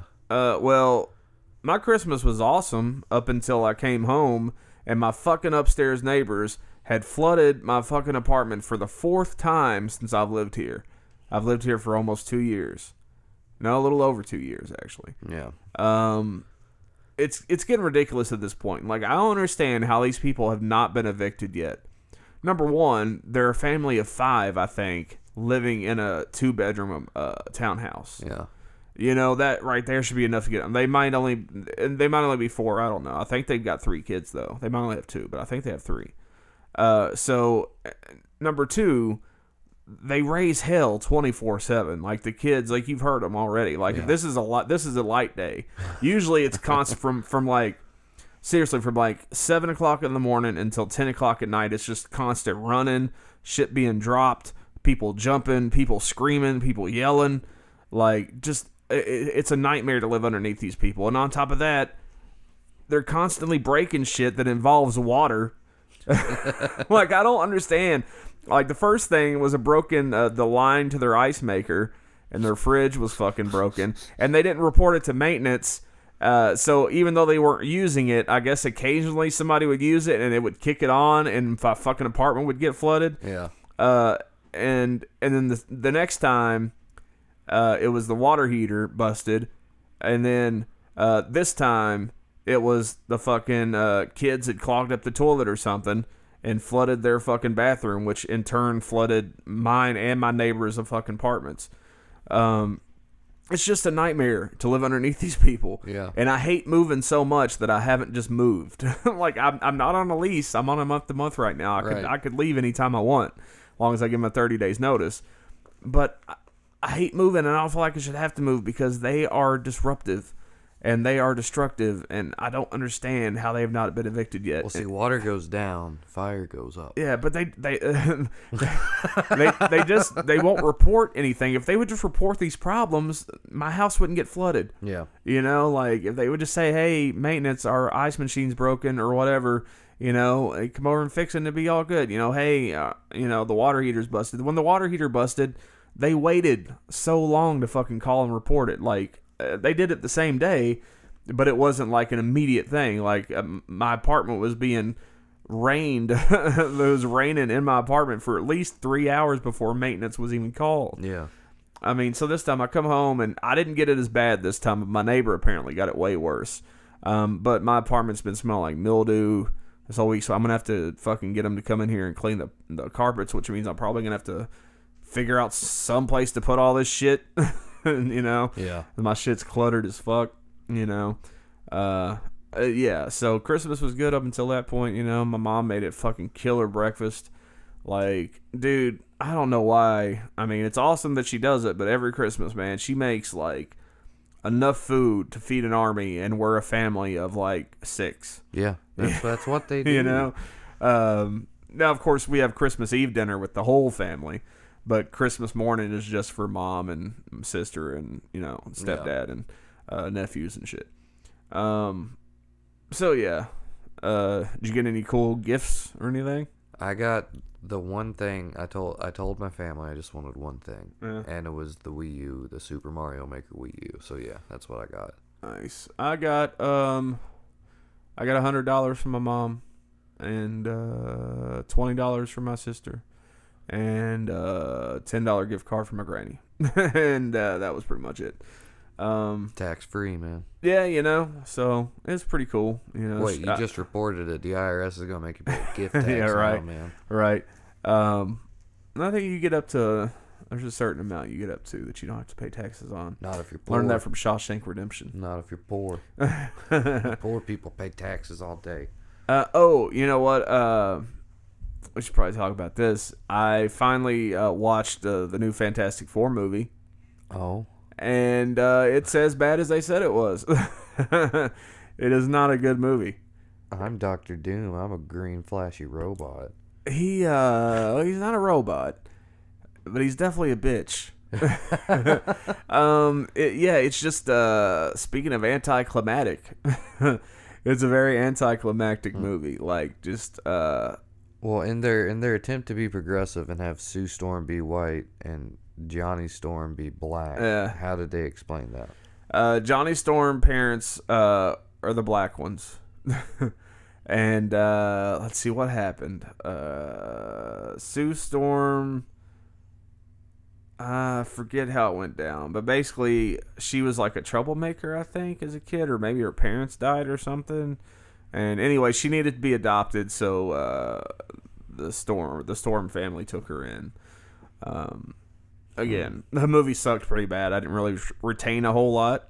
And they made the fucking whatever stretchy guy. They made him young. Yeah, he's a kid. I mean, they're all kids in the movie. And honestly, dude, the movie starts out really solid. Like, it's cool. Like, when it starts out, when Reed Richards, which is fantastic, stretchy guy. It's Mr. Fantastic. Him and the Thing, Ben Grimm, are kids, and they're in school, and they're doing like a report in front of class of something, and he's talking. Reed is talking about how he made a teleporter, and it can only teleport like small things, like a toy car and shit. Like in The Fly. And the teachers, and the teachers like, you're supposed to be doing a report on things that actually exist. You know, this is science fiction. You know, so he failed, and then if he goes and he tries to steal a part from Ben Grimm's parents' junkyard, and that's where they become friends. And he ends up going over to his house with him, and he shows him the teleporter, and it actually works, but it's a small thing. Like, he can only transport like a little toy car. And then it fast forwards to a science fair where he actually shows it off when he's a little bit older. He's a teenager, and Sue Storm's and Johnny Storm's dad ends up being there, and the teacher that was grading the science fair thought it was just a magic trick, so he failed him again. But then the scientist guy, Johnny Storm's dad, comes in and he's like, "Hey, we've been trying to figure this out for a while. You have a job with us after you finish high school. and we're gonna fuck put you that. through school and all this shit. Give me the job now. They don't believe me here. So he ends up going to work, and for then he goes to school there. It's at a university. And they go into space No, they go into an alternate dimension. through the teleporter. Yeah, that's basically what the teleporter does. The teleporter sends shit to this alternate dimension and then brings it back. And so that when they've been bringing shit back, they get like a little bit of like dirt and shit from the ground for whatever it went. And that's how they knew it was going to a different dimension of some kind, because it was a different kind of mineral than we actually have. But yeah, the movie's kind of solid up for about the first 40 minutes, I would say. Until they get their powers. Until they get their powers. So it's good until it's supposed to get good. Exactly. And then it's bad. And there's no real big battle or any kind of it's just, like I can't even explain it. It's just, it kind of just goes nowhere. It really wasn't that great. And I mean, I'm not a Fantastic Four fan by any stretch of the imagination, so I don't really care. Well, I mean, but it's just, it should really speak to Fox that they just need to give it up. canceled the comic book. Well, yeah. Because they wouldn't give it back to them. Because they're like, you guys have fucked this up. And twice. With even as bad as this movie did, they're still going to, last I heard, they're still going to go on with the sequel. Like they're gonna power through, as what I've heard. So wouldn't it be nice to have enough money to where you could lose all the money that you put into it and still say, fuck it, let's try it again? Yeah, let's keep going with it. We lost $7 billion on that movie. Let's fucking spend 20 on the next one and see what happens. Exactly. I mean, Disney right now is like, well, we've already made $4 billion back in toys, books, comics, and now the movie. Soon, we will have our own Death Star. Let's see here. That's something to talk about. I know what I was going to ask you about. Since we can't do the video on the channel of your unboxing of the loot crate. Yeah. Why don't you tell us about it? What was in it, and how did you feel about it? What was the theme? It wasn't. It was. This was their. This was a loot crate This was for their what, loot December? crate exclusive limited edition Star Wars loot crate For December. It was separate from their December crate. Oh, okay. It wasn't their December crate. This was a special loot crate that was just like, I think they only did a certain number of them or whatever. But Yeah. anyway, So it was a disappointment? very like. Now, do you think it would have been as disappointing if you hadn't already gotten the Smuggler's Bounty, which was fucking awesome? You think it just kind of overshadowed it? Smuggler's Bounty had less shit in it, and I was happy with But it. it had cooler shit. Like, I mean, cooler, again, though, I think if you only got the Star Wars loot crate and you didn't get the Smuggler's Bounty, you might not think it was that bad. I still think I would think it was bad. You think so? All right, because so I got a little coffee mug that looks like BB-8. Yeah. That's cool. All right, cool. I got a beanie and scarf, which I do like. I like that. It came with a BB-8 shirt that's supposed to be size 3X, but it's one of those like old school baseball shirts. So no matter what I do, it rides up my gut. So it's like, that's belly shirt. worthless. The shirt's all right. It says BB, and then it's like two circles that make an 8 that also look like the droid. Yeah. Like I said, the scarf and shit. It came with one of those little 3D metal sculpture things. Those metal That you put together? Yeah. Yeah. It says you may need needle nose pliers for this. Motherfucker, you need needle nose pliers, you need a pair of tweezers, you need a fucking pick to punch the pieces out from the fucking metal sheet that they're on. You gotta have a magnifying glass, you gotta be able to have tiny little tools that can reach into small crevices to twist the tab to make sure it stays on right. I mean, it's just such, like, it's not easy. Anyone that can put that together easy is like, smart, and I guess I'm an idiot. It took me like 5 hours to put it together. And in doing so, I ended up breaking off one of the wings, so it just barely hangs on there anyway. But yeah, so there's that. What else? Okay, it had a little Funko, but it was a Darth Vader potato head Funko. What? Yeah. So it's just a tiny... I mean, I've seen the Darth Vader potato heads, but I didn't know they had like a yeah. Funko version of It's a it. tinier it's not from Funko. It's just some kind of vinyl pop. And it's just a tinier version of it that literally works the same way. You can take the fucking pieces off and just leave it as a goddamn potato. Goddamn potato. So there was that. The only other thing that I can think of was the thing that I actually liked the most out of it. You remember those little golden books? Yeah. They had the prequel trilogy and the original trilogy. That's pretty and little cool. golden books, so those went to the kids. That's pretty cool. That was the best part of it. But I mean, honestly, for what it cost, Yeah. for what I got, How much did it cost? Cost $100. What? $100? Yep. Wow. Just because they said it was limited. Yep. That's stupid. And there was a chance to get that exclusive Funko Pop, but it wasn't in mine. Yeah. They only gave out 20, but they made it so obscure that it made it look like you were going to get it if you bought one. Huh. But you know what? I mean, honestly, Loot Crate, you're the whole reason that I even found out about subscription boxes and stuff, but Yeah. let's be honest, man. Like, you guys have been dropping the ball for some time, and you're going to fail as a company if you don't pick your shit up. Yeah, I mean, I unsubscribed from them a long time ago just because, like, I mean, I liked the shit, but, I mean, it seemed with each box that I got, it kind of got, like, skimpier and skimpier. Yeah. You know, and I think what happened was, I really think it's because there's so many other subscription boxes, they probably are having a harder time getting exclusive shit. I mean, guys, You know, for a good price, because there's other people like, hey, we'll pay you this much for it, you know. I mean, from what I've seen, But like there's no excuse for the Star Wars box, because Yeah. the only competition they had was the Smuggler's Bounty. Yep. You know. But, like, man... Oh, wait, it also had an exclusive variant, Darth Vader Down comic, which was pretty cool. The cover of it is him being shot at while he's inside of his TIE fighter and, like, breaking through the glass, but he, like, stopping the blaster bolt anyway. So that was pretty cool. But, I mean, like...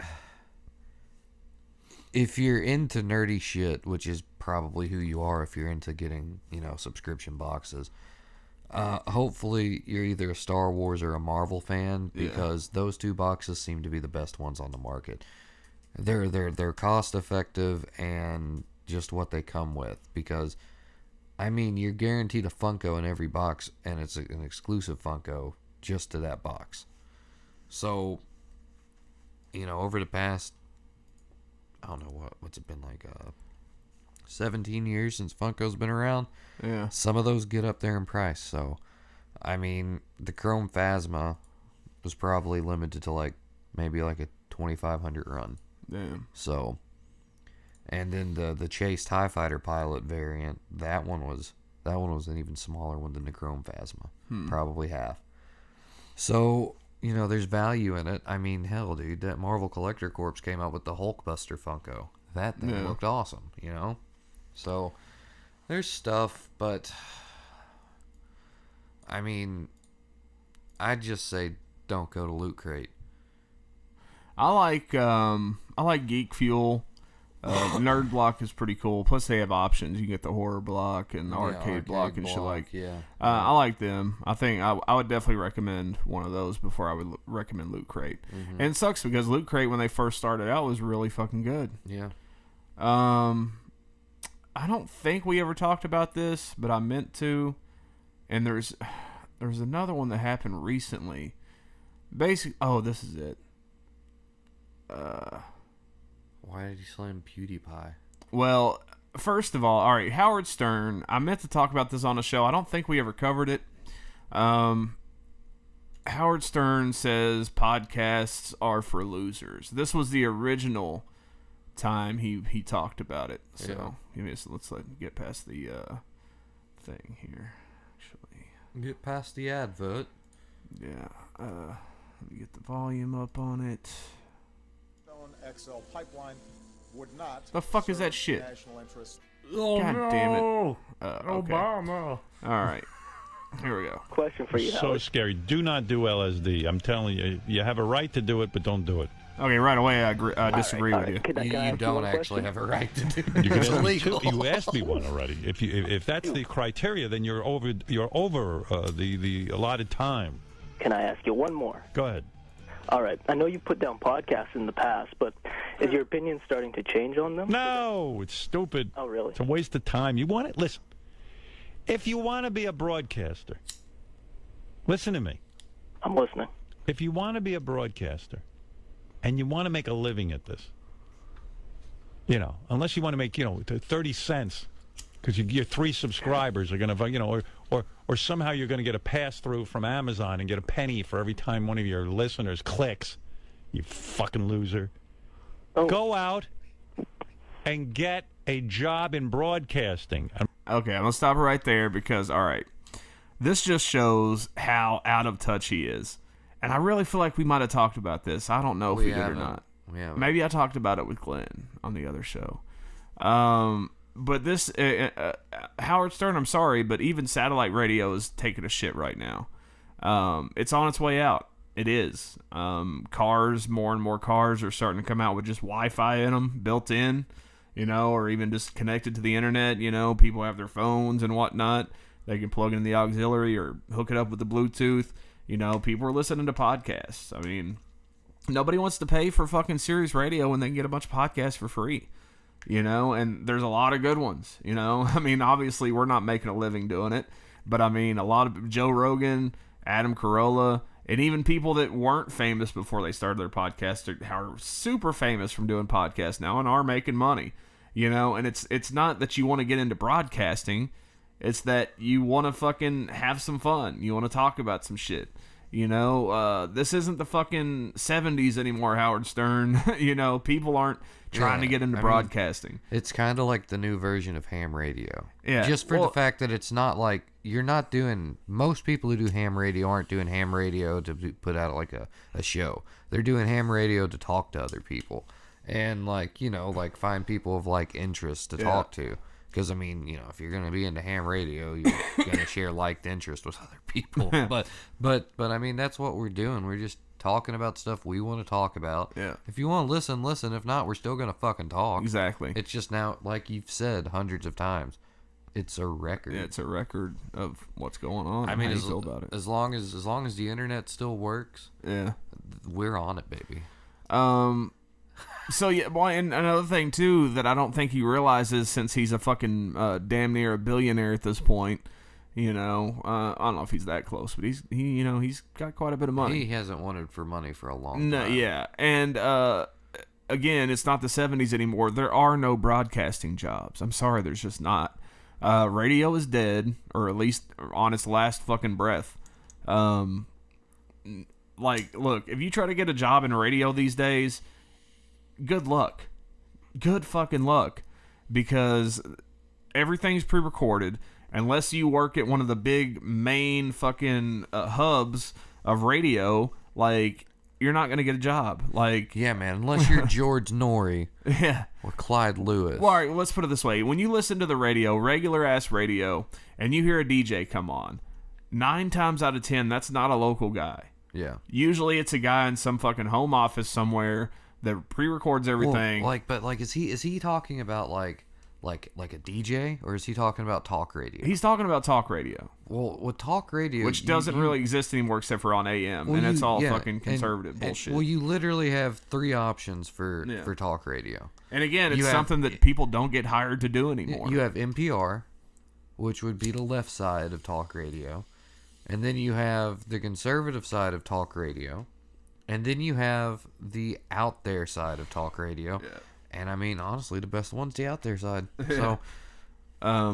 So yeah, but I mean, again, I'm saying, if you want to get to the point of having a talk radio show, you have to traditionally start spinning music, and talking in between songs and shit. Yeah, I mean, it's like, shock radio. Which nobody fucking gets hired for anymore. No one's gonna listen to Howard Stern.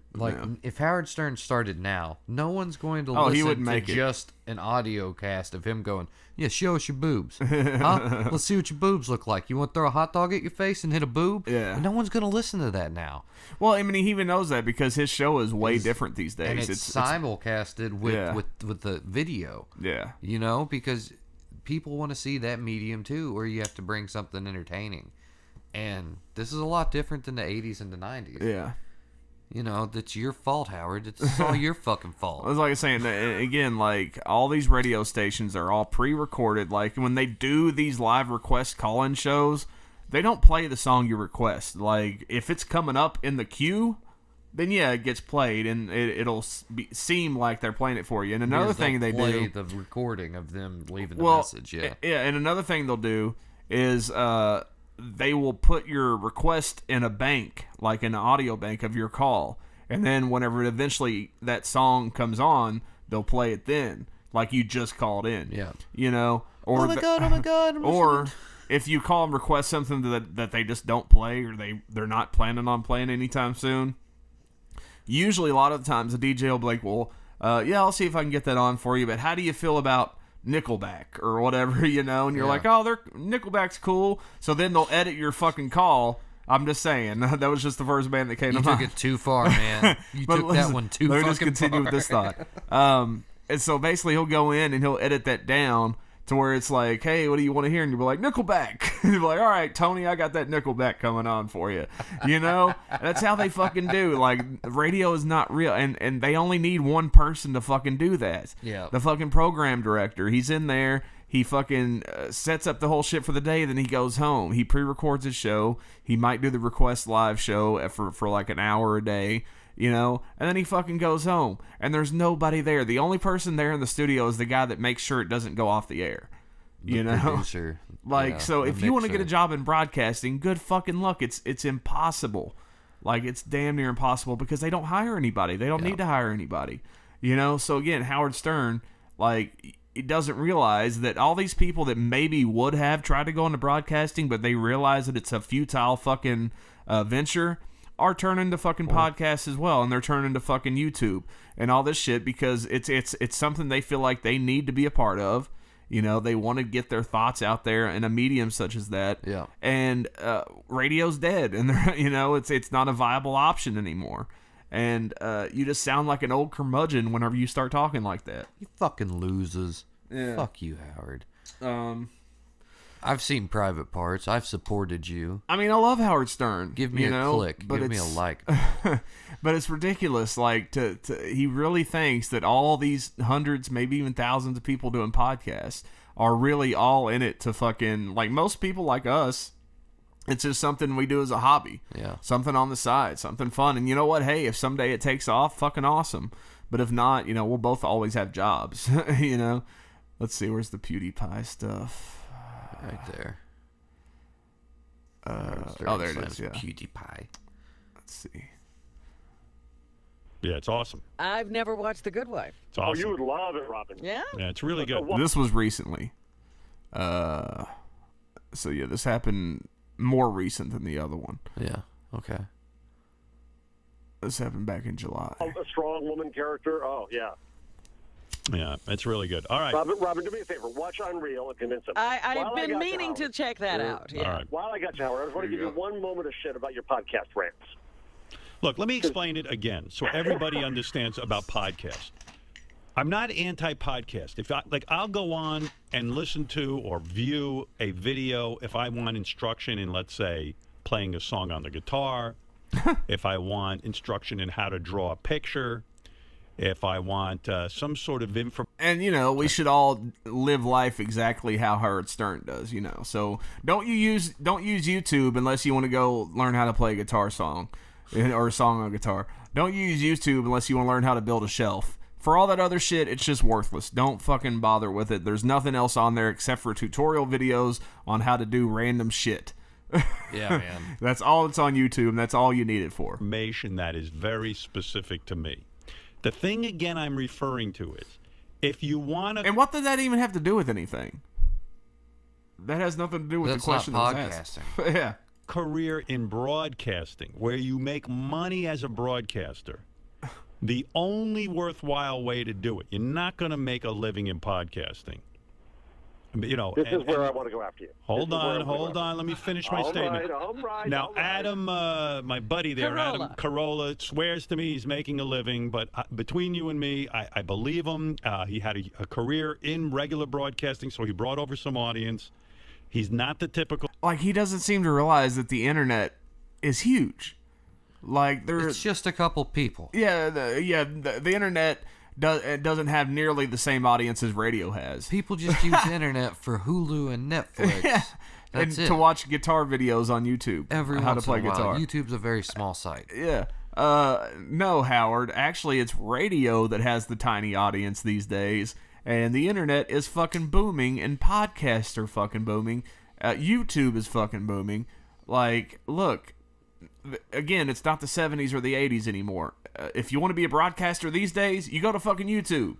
You go to fucking podcasting. Do whatever you got to do to make it happen. You don't have to fucking around and sit around and wait on fucking Clear Channel or fucking Sirius to call you up and offer you a job. You know? No. I mean, if they offered me a job, I'd take it, though. Oh, yeah. Fuck yeah. Take it. Especially Sirius. You know, that'd probably be some money. But, you know, I mean, look, radio, it's another thing, too. You're not going to make... Howard Stern, of course, makes a living in radio because he's fucking huge and he's been doing it for fucking 30 years. You want to go get a radio job now? Let's say you actually get one. You're going to make minimum wage and you're going to work like 2 or 3 days a week, if that. You know, it's not going to be a living, and it's going to be very hard to get to that point that Howard Stern's at where you're getting paid millions of dollars a year. You know, even to make $100,000 a year or something like that, you got to be a pretty big deal in a very big market. Like, I mean, it's in hard Kentucky, not you're just not to going to get make shit. Played over multiple markets. Exactly. You know? Like I mean, there's even this show that I hate. And the way things are going, it's pretty show. much not going to happen for anybody after this. But, you know, the radio's dead. This show comes on Friday night from like 7 p.m. to like basically midnight, and it's Kentucky High School Sports Radio on the radio station that I listen to, and they don't even have all the broadcast market rights to stations all over Kentucky. Yeah, they're only on like 44. So I mean, like, it's hard to get, you know, a lot of people to pick you up, and if you're not getting played over lots of areas, then you don't have a chance. But this is accessible by every place in the world. Exactly. And I didn't have to pay except anybody. for like North Korea and parts of China. we didn't have to pay anybody to Exactly. make it accessible all over the world. Exactly. It just is for free. And it could eventually end up paying money. you know, I mean, maybe someday. Who knows? Overhead's gone. Yeah, there is no overhead. This is a hobby that has a potential to be an income supplement. Exactly. Example. He had a career in broadcast, and believe me, and I go to dinner with Adam. Who pays? I do. Maybe that's because you've got like $100 million at least, and I'd say it's probably more than that because I think his contract is $100 million a year. It's probably also because Howard's probably one of those assholey guys. It's like, no, I'm gonna pay. Exactly. I Yeah. insist. Yeah. Most likely. Yeah. And he probably does that because he thinks he's above Adam Carolla. Yeah, he that's thinks he's what above everybody. He's like looking down his nose. Yeah. He's like, yeah, this guy has millions of dollars too, but I have more millions, so Yeah. I'm gonna pay because you know he can't afford it. He still has a couple $1 million, but he can't afford this $100 check. Yep. Only I can afford this. I didn't see him whip out the wallet or even attempt to do it, which shows you how much fucking money he has in the podcast. Oh, no. And I wonder how Adam feels about that. Yeah. secondly, with the podcast, he actually goes around and does them in clubs and does live club dates and then puts it on his podcast. That's where he gets a lot of the money. Whoop-de-fucking-do. I mean, what's that matter? You know, I mean, if you have the ability to do that, do it, but you don't necessarily have to do it to make money. And thirdly, yes, he does have sponsors and stuff, but he's had the unique experience of being a regular broadcaster who brought an audience over with him. That's how he got known. So he's a rare exception. What about all the YouTubers and the Instagram models and all these people famous on Facebook? First of all, that never had an audience before they got on Facebook or YouTube or whatever, you know? I just recently found out that there are things such as that. Like, Yeah. And I hate that. I hate that they're like. I mean, I'm with you, but they do exist and they do make some money. Well, yeah, but like, I mean, I just hate that because it also exists in the cosplay world. Yeah. Where it's like these hot girls that don't care dude, I about love anything. those girls. Yeah, they look good, Yeah. but I mean, it's like that's so stupid. I agree. You don't even like what you're doing. You're just doing it because someone said, "Hey, nerds will pay money to see you in this." Yeah. I mean, hey, whatever you got to do. You know, whatever pays money. It just sucks, man. I agree. You know, it's cool. I like but looking it at them, sucks though. because it's hollow. Yeah. Telling people, if you're doing a podcast, they get lost in the sauce. You don't really have a way of getting a big audience enough to pay as a broadcaster. And why don't you? I mean, again, the internet is unlimited potential. Look, we could probably be doing a whole lot better in terms of audience if I wasn't so fucking lazy. Because I know how to market. I know how to fucking do all that shit. I mean, we got a pretty big burst with the Facebook ads. And when I want to take a notion, I can put together some graphical shit. And, you know, I can put together some shit. And I can shoot some videos that, you know. But I just, you know, I'm lazy and I need to find some motivation. But, I mean, the audience is already there. You know, if you make something compelling that people relate to, they're going to find it. You know, you can't honestly say, Howard Stern, that you think your radio show on Sirius XM appeals to such a large fucking audience that people just gravitate to it. No, a lot of people, you know, are into that specific kind of entertainment. Yeah. And they find it. You know, that's the internet's the same way. If somebody's like a podcast fan or, you know, whatever, talk radio or whatever, and they want to find a show that talks about geek shit, you know, or pot or whatever, you know, they might find Chronic Confusion, or they might find whoever else, the Drunken Peasants, you know, all these things. Like it's a very like, I guess you call it a niche market or whatever. Like, people have the specific thing they want to hear people talk about, the specific flavor that they want to see, and they find it, and that's your audience.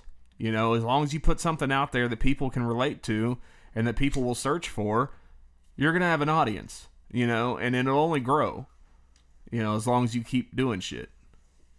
I mean, we've grown like yeah, a little bit. I mean, we've grown a lot faster if I'd get my fucking ass in gear. We've made a little internet money. A little bit, a couple dollars. Like, hold on. What was it? Was it like every 700 views is $1? Something like that. 9.4 billion views for PewDiePie. He gets a lot of money. His channel. So if 700 views that's just is from $1, that's just from ad revenue. He gets sponsors and shit too. That would mean that 70,000 is what? Well, he makes a lot more than that. There was some article a while back that said he was like $7 million a year or something. Well, that's what I'm saying. Because if 700 is $1, yeah, then you know, that's a lot of money. Yeah. So yeah, I think he's gonna get to PewDiePie here in a second. Let's see. Like the caller. I hope the caller is the one that brings him up. Okay, now you got to go out. No.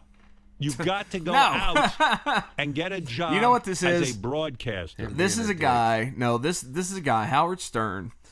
He put a lot of work into getting where he is. Yeah. Nothing but respect for that. But that's the problem. He, you know, it's not a problem. But in this situation is what I'm saying. He went to college. He fucking got a broadcasting degree or what the fuck ever. You know, he got a job on the lowest level of fucking radio and worked his way up to this talk show, and he's made it into an empire. That's fine and all. But shit, you know, like, where was I going with that? Fucking potholes. No, yeah, he's I think I know. He's upset. Well, he's upset that people are getting it so easy these days. That's where I was going with that. PewDiePie is not like earning it. Well, yeah. I mean, like, well, he is though, because he's putting something out there that people want to see. He's putting out multiple videos a day, and that takes Yeah, and it's not as easy as people think it is. I mean, like I said, editing, if I had more uploading. fucking gumption, I'd be doing it too, but it takes a lot of fucking work. Fucking data transfer. Data transfer takes a very long time. Mm-hmm. So does editing things. Yep. Especially like when you're like, I mean, hard cuts and stuff. That's pretty easy, but you have to pick out something that's gonna work. And oh yeah, if you want to put some production into it, it takes a while. He probably has a team at this point. Yeah, most but there likely. was a certain point when PewDiePie was like 100% user generated. I mean, the bottom line is Howard seems to be like this old curmudgeon that's like, these kids aren't paying their dues, blah, but look, they really are. It's just in a different way because times have changed. Technology's different, the world's different. Times have changed, Howard, sorry. And again, you're going to be doing podcasts. I know you just signed a fucking another, I think it's a 5-year deal, so he's going to be on for 5 more years or something. Yeah. With Sirius.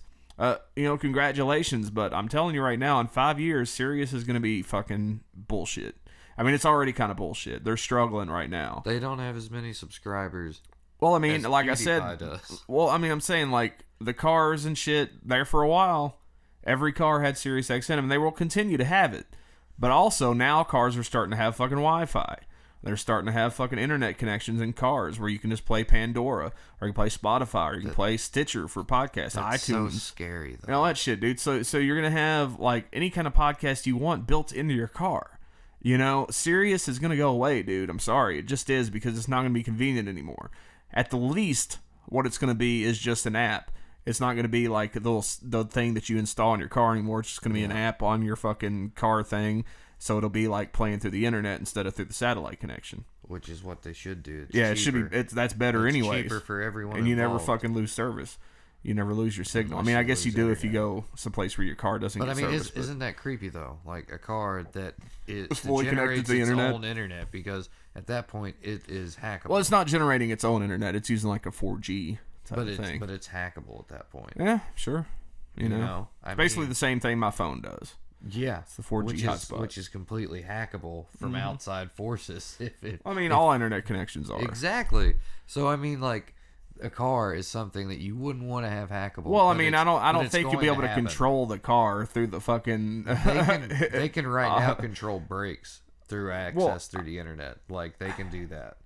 But I'm saying through the actual radio stuff where the Wi-Fi is contained. I doubt that you would be able to get through that to I that think point. through the signal, because you'd be able to access the car's computer is what I'm saying. I think it would be a separate thing though. OnStar controls it through a chip. Well, which is but that's activated connected. through I'm the saying like internet. this would only be connected to the radio. You know what I'm saying? Like the in dash fucking whatever it is touchscreen thing would contain the thing that makes the Wi-Fi happen. It would only be contained within that. As far as the car's Wi-Fi goes, I'd say there'd be a way. Hackers are I doubt smart. it. I don't understand. I mean, if they hacked into the OnStar thing, maybe, but I don't think the Wi-Fi hubs would do it because it wouldn't be connected.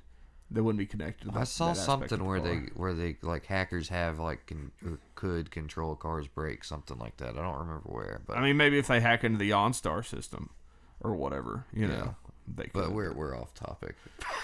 Yeah. But I mean, that's not really off topic because I'm just saying there was stuff like that. Sirius is going to have a lot of competition. I mean, they already kind of do. Oh, yeah, exactly. But now that it's because that's the big seller. That's what got Sirius as popular as it is. Putting it in cars. That's what really put them over the top. Well, it was the fact that You they're know. like, hey, we're XM. Well, I mean, it was Sirius and it was XM, and then they merged together. But it was like in the beginning, you had to get like this little adapter that you'd have to attach to your dash, and you have to plug it into your stereo. I remember all But that then shit, cars started coming out with this Sirius XM built in. Yeah. You know, and then that's what But you really have to set them over the top. subscribe to it. Yeah, that's what set them over the top. And Yeah. every new car comes with like a year subscription for free. You know? So it's like, and that's another thing about it too. They always brag about all these subscriptions they have, but yeah, you're giving away a year free to every new car that's sold. And not even every new car. There's certified used cars too. You know? I've never owned a new car. Me neither. I don't think I'll ever I don't think I could even go to a new car lot and just pretend that I was interested. They'd be like, get the fuck out of here. But yeah, so let's keep going. And then That's you will where be you're paid. being an old fart. Fine, Jeff. Point to the person I agree. making a career Well, off first, let me say, podcasting. no, here's what I want to say. Yeah, I know. Guys who make you see free video clips of a podcast. Can I talk now? All right, go ahead. You are the one who destroyed broadcast, and now you tell people you've got to go through broadcast. You pulled the ladder up behind you, man. There is That's a good point too. no more broadcast anymore. You, Howard Wrong. Stern, destroyed it. No. First of all, let me correct you. Terrestrial radio is still extremely relevant. Oh my God. It's not. I mean, yeah, sure people are listening to it, but I mean, not the way they used to. I mean, look, dude, again, cars. I don't know too many people that listen to regular radio in cars anymore. Places like you said you work, but you listen to AM radio at work. Yeah. You know, so it's like, I don't know, man. I don't think radio's doing that. I mean, there are plenty of people that still listen to it. I'm not saying they don't have an audience. I'm just saying that the audience isn't as big as it used to be, and it's dwindling by the day. There are hundreds of millions. When was the last time you listened to a terrestrial radio station? I never listened to it. But I am not I recognize I'm not the only person on the planet. Terrestrial radio still has millions and millions and millions, into the hundreds of millions, of people with it in their car. But they're not listening, Howard. And it sucks. Okay, agreed on that. But it's still relevant. Secondly, look at movie companies, look at McDonald's, look at they all still advertise on it. That means somebody's listening to it. That's because they want to get the biggest audience they can. And they really don't need to. That's probably just something they still do because it's been on the books for so long, they just keep doing it. You know what I'm saying? Like, they just haven't thought to stop doing it. But they probably want it because it's another medium to advertise on, and they got the money to do it, so why not? It's on the books. Yeah. So, but it's like, you know, at some point they're going to stop. But, I mean, the fact of the matter is, you know, the people that do listen to the radio, I don't know where I was going with that. But the fact is that, yeah, they still advertise on it because it's just something else to advertise on. Yeah. You know, McDonald's doesn't need to advertise on billboards, but they fucking do. You know, they have their fucking building is a billboard in itself. You know, they have the big sign that sticks up away in the air. You know, that's a billboard in itself, but they still advertise on other billboards and magazines and shit. You know, it's just something. It doesn't mean that the audience is still there. They also do it on YouTube. Yeah. Secondly, it is true. I went over to satellite and made a very good living, but I did it off of broadcast where I built a very big audience. But nobody can do that anymore, Howard. And I was able to bring over some of that audience to satellite. And satellite is gaining. We have 30, I shouldn't say 30, I think 27 or 28 million subscribers. Most of those are free subscriptions. Which is unbelievable business. But not everybody can be you. Not everybody can go in your path anymore. It's a new path. Last week, Howard, I was at VidCon. Right? VidCon? Oh, you're kidding. You were at VidCon? I was at VidCon. What mask were you wearing? No. It's not that. Oh, yeah, I saw you. You were dressed as Batman. It's 20. No, this is not Comic-Con. This is VidCon. Right. This is 23,000 screaming girls with the fans of these podcasts, of shows. Yeah, all Right? Good. Pewdiepie. How much money is Pewdiepie making? PewDiePie. How much? $7.8 million a year. PewDiePie's making $7.8 million a year? $7.8 million Who is? Has anyone here ever heard of PewDiePie? No. Of course, because you're all a bunch of old farts. Like, seriously, is he gonna pull that card out? I've never heard of PewDiePie. He can't be somebody. Nobody else here has heard of PewDiePie. Come on, Howard. Cenk Uygur from the Young Turks on stage. Please. I know Gallahorn. I don't know PewDiePie. He's making millions. I'm on a podcast every week called This Week in Google on the Twit Network. Leo Laporte. He brings in about $8 million a year. It's I not don't as believe big it. as you. I don't Howard, believe it. But you can buy Don't believe it. Noodles. Don't fucking believe there's a guy making a podcast making $8 million a year. Don't believe it. He's an old fart, and that's all it comes down to. I'm not gonna finish it. There'll be a link in the description. So if you want to see the whole thing, if you want to hear the whole thing, rather, yeah, he's just an old fart, dude. Like, that's all there is to it. And he's bitter that these fucking podcasters and YouTubers these days are fucking doing what he sees as easy, not paying their dues and getting all this attention. Yeah. And he refuses to acknowledge that they're making millions of dollars, which they honestly are. Howard, you can find the information. It's on the internet. If you even know how to use the fucking internet, you old fuck. So yeah, I for some reason that video popped up in my recommended videos the other day, and I was like, oh shit, we should talk about that. This is something stupid. We'll cover this and then we'll get out of here. Did you see this? Nope, not yet. Out of this time. Is awesome. 800-year-old mobile cell phone found in Austria. Hell yeah.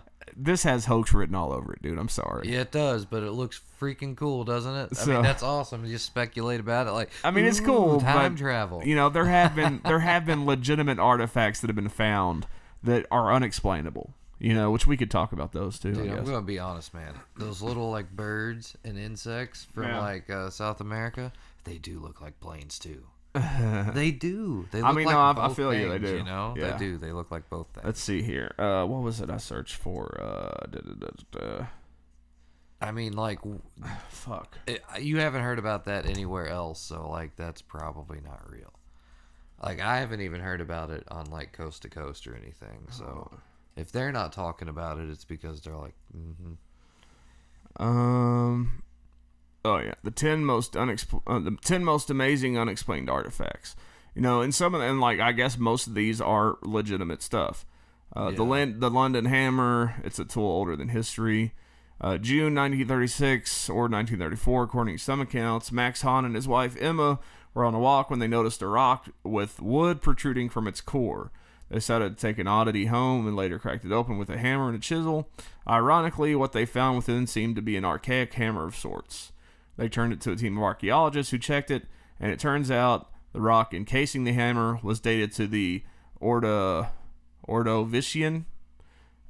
more than 400 million years ago. Burn.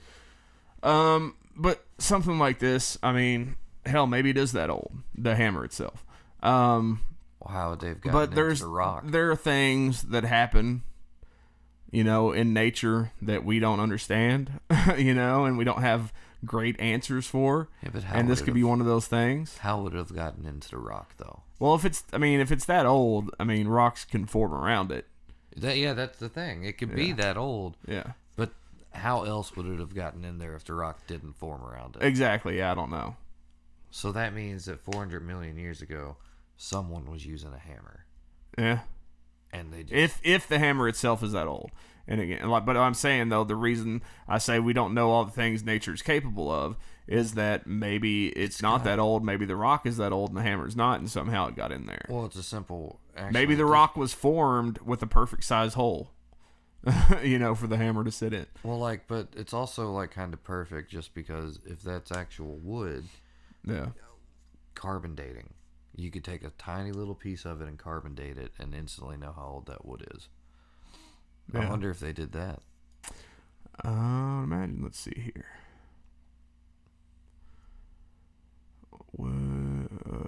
The Antikythera mechanism, a Greek ancient computer. Yeah, I've heard about that. There'll be a link to this too in the description.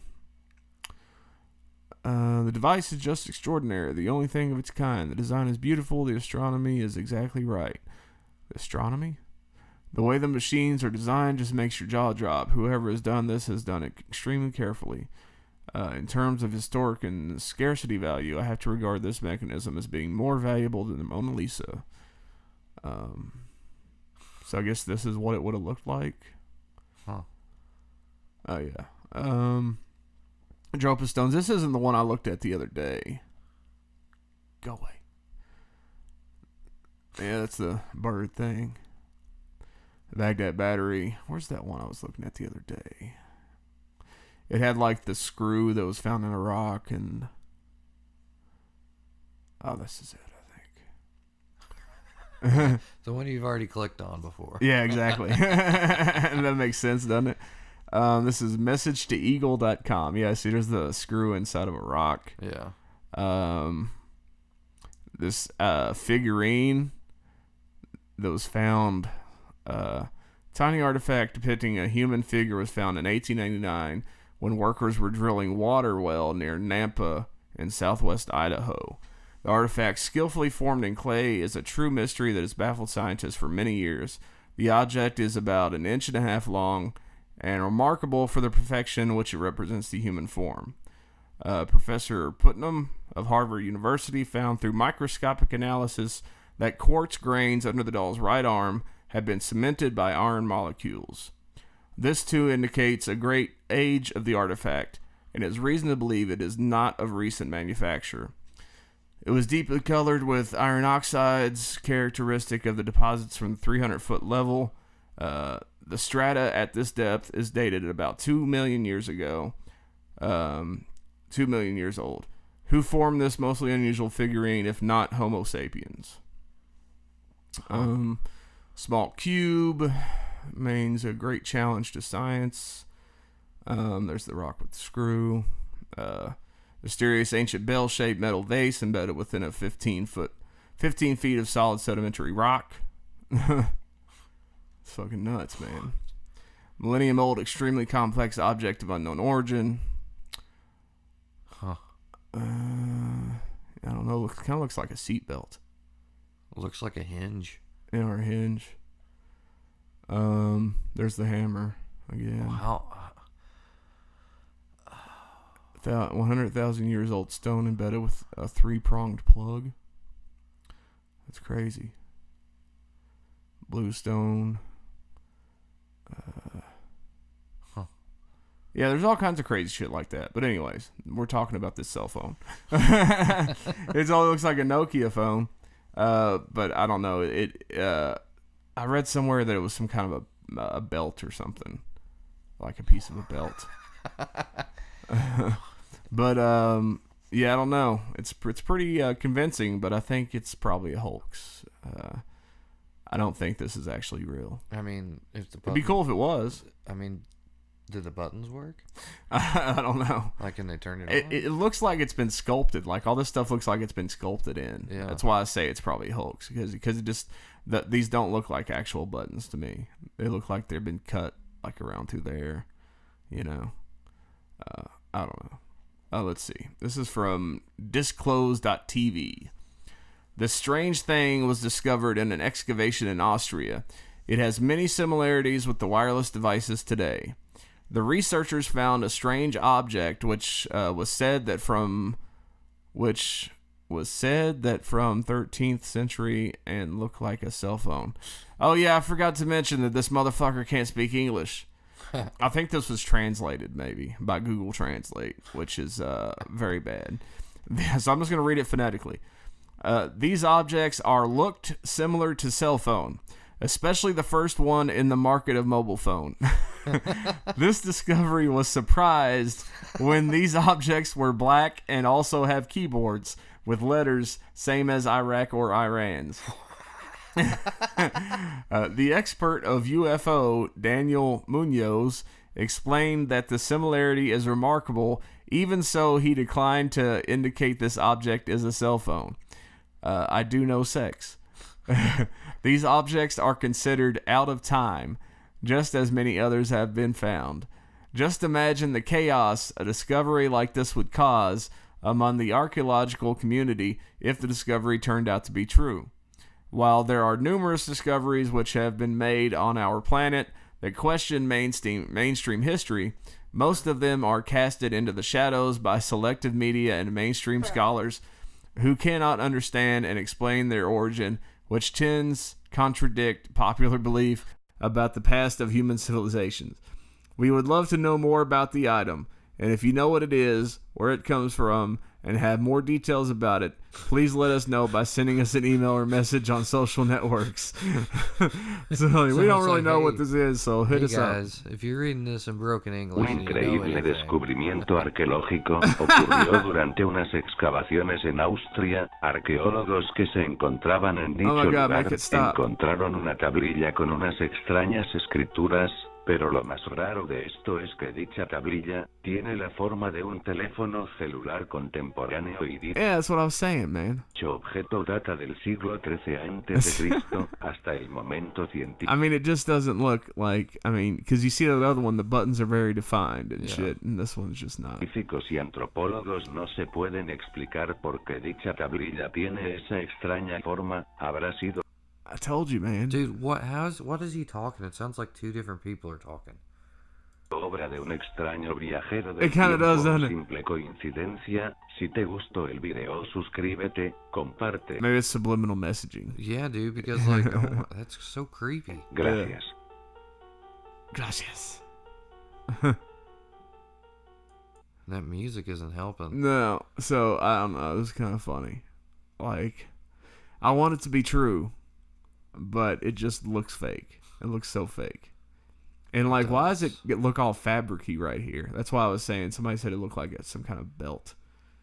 You know? Well, like, I mean, to me, it just looks like it's been like kind of like crushed. Yeah. Like over time. So like, I mean, this doesn't. I guess this is supposed to be the screen up here, but it doesn't even look like glass to me. Yeah, I don't know. So there's that. It's how they built the pyramids. It's an ancient remote control for moving rocks. Yeah, that's how they communicate. That's how they communicated with the foreman. Powered by alien mind power.